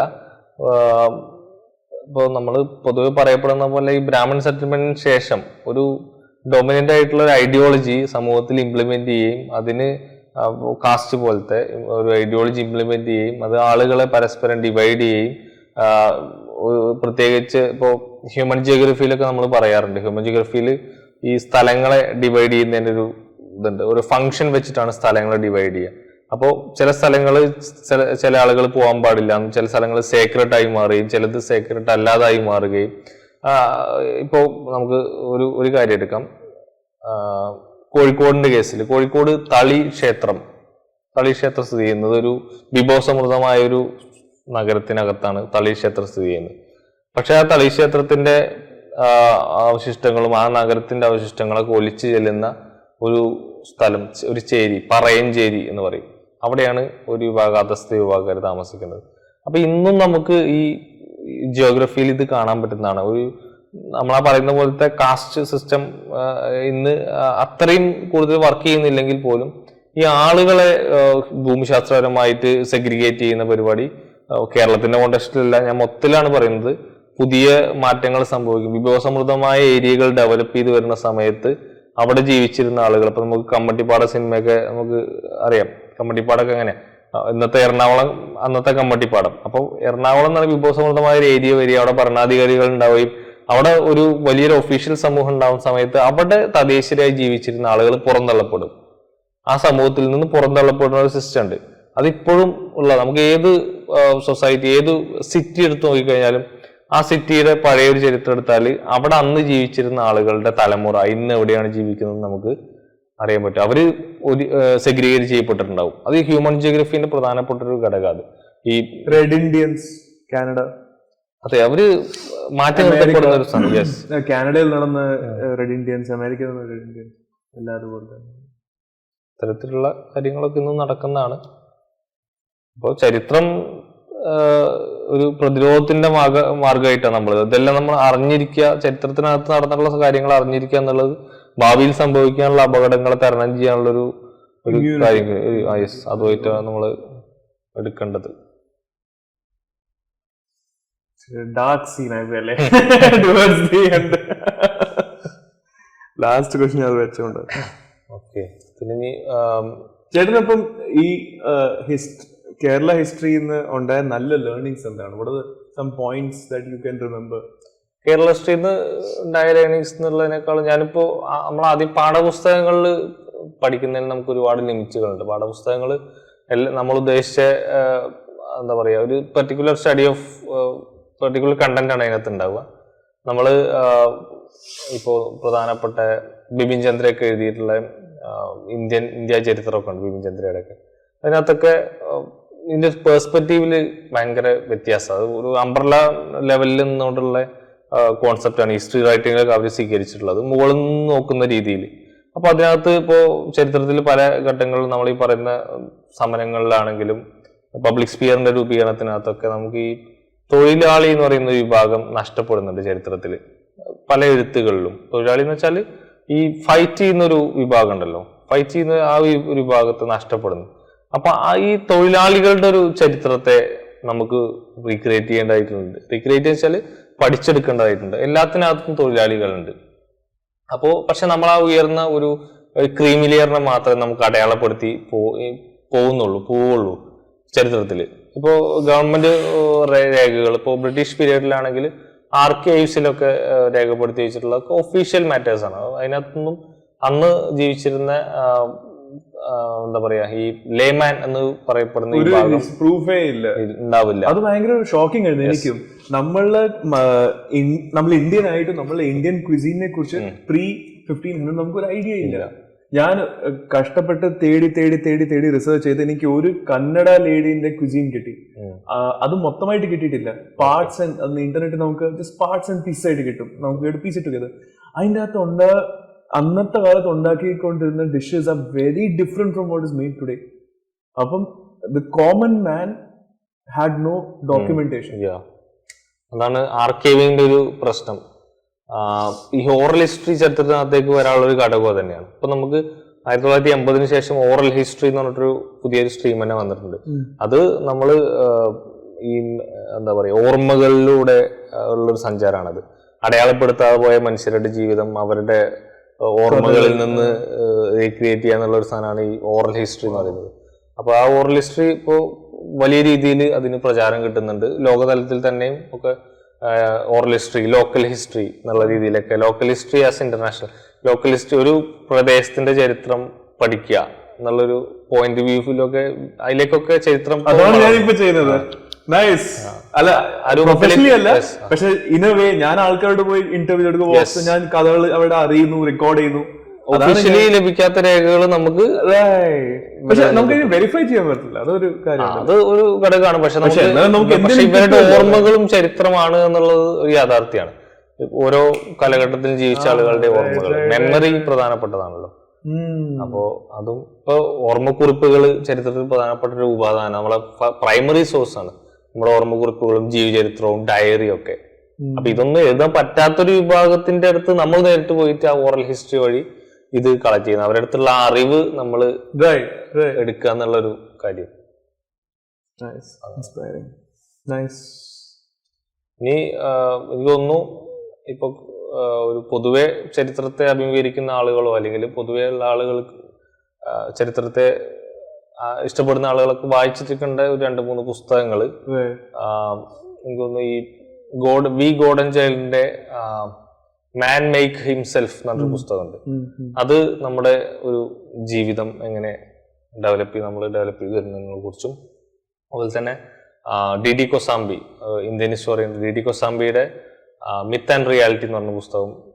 ഇതെല്ലാം നമ്മൾ ഈ പറഞ്ഞതുമായിട്ട് ബന്ധപ്പെട്ട് വായിക്കാൻ പറ്റിയ പുസ്തകങ്ങളാണ്. ഇതിന് ഏറ്റവും നല്ല മീഡിയമാണ് പോഡ്കാസ്റ്റ് ഇന്നത്തെ കാലത്ത്. എന്താന്ന് വെച്ചാൽ ഞാൻ ഇതിനെ കുറിച്ച് ചിന്തിക്കരുത്. ഞാൻ വീട്ടിൽ ഇരിക്കുമ്പം ഒരു 10 ദിവസം മുന്നേ അച്ഛൻ ചോദിച്ചു എവിടെ പോകാൻ. ഞാൻ പറഞ്ഞു ഞാൻ മ്യൂസിയത്തിൽ പോകുന്നു. ഞാൻ പറഞ്ഞു അച്ഛൻ എന്താ മ്യൂസിയത്തിൽ പോകുന്നത്, നീ ഇവിടെ ബീച്ചിൽ കണ്ടോ? ഞാൻ പറഞ്ഞു അല്ല മ്യൂസിയത്തിൽ പോയി എനിക്കൂടെ ഹിസ്റ്ററി പഠിക്കാമല്ലോ. ഹിസ്റ്ററി പഠിച്ചിട്ട് എന്ത് ചെയ്യാനാ? അച്ഛനെ കൊച്ചാക്കുമല്ല, സോറി അച്ഛനും കേൾക്കും, പക്ഷെ സത്യമാണ്. അപ്പൊ ഞാൻ അച്ഛൻ പറഞ്ഞ തള്ളിക്കളഞ്ഞില്ല. ഞാൻ ചിന്തിച്ചു അതിനെ കുറിച്ച്. ശരിയാണല്ലോ, ഈ ഹിസ്റ്ററി നമ്മൾ പഠിക്കുമ്പം എനിക്കത് പേഴ്സണലി യൂസ് ആവുന്നുണ്ട്. പക്ഷെ ആസ് എ മൂവി റെയർലി അത് വെളി വരുന്നത്. ശരിക്കും പറയുകയാണെങ്കിൽ podcast great platform to promote history, oral history ഇതൊക്കെ ക്യാപ്ചർ ചെയ്ത് 20 മിനിറ്റ്സേ ഉള്ളൂ, 10 മിനിറ്റ് കഥ. അതൊരു എന്റർടൈൻമെന്റും ആണ്, നമുക്കത് കേൾക്കുകയും ചെയ്യാം. Okay, wrapping up, just 3 questions, rapid fire. Number 1, if you had to pick one moment in Kerala history to make a movie on, right, that you want a movie out, Kerala history, what is that moment? ഞാൻ ഈ question കേട്ട സമയത്ത് എനിക്ക് തോന്നിയത്, നമുക്ക് history എന്നുള്ള മൂവികളുണ്ട്, ചരിത്ര ഇവന്റുകൾ വെച്ചിട്ടുള്ള സിനിമകളുണ്ട്. പക്ഷെ ആ സിനിമകൾ എങ്ങനെ നരേറ്റ് ചെയ്യുന്നു എന്നുള്ളിടത്താണ് ഒരു പ്രശ്നം വരുന്നത്. Pazhassiraja was accurate, right? പഴശ്ശിരാജയുടെ ഒരു പ്രശ്നം ഇപ്പോ R.K. ബിജുരാജ് എന്ന് പറഞ്ഞിട്ട് എഴുത്തുകാരൻ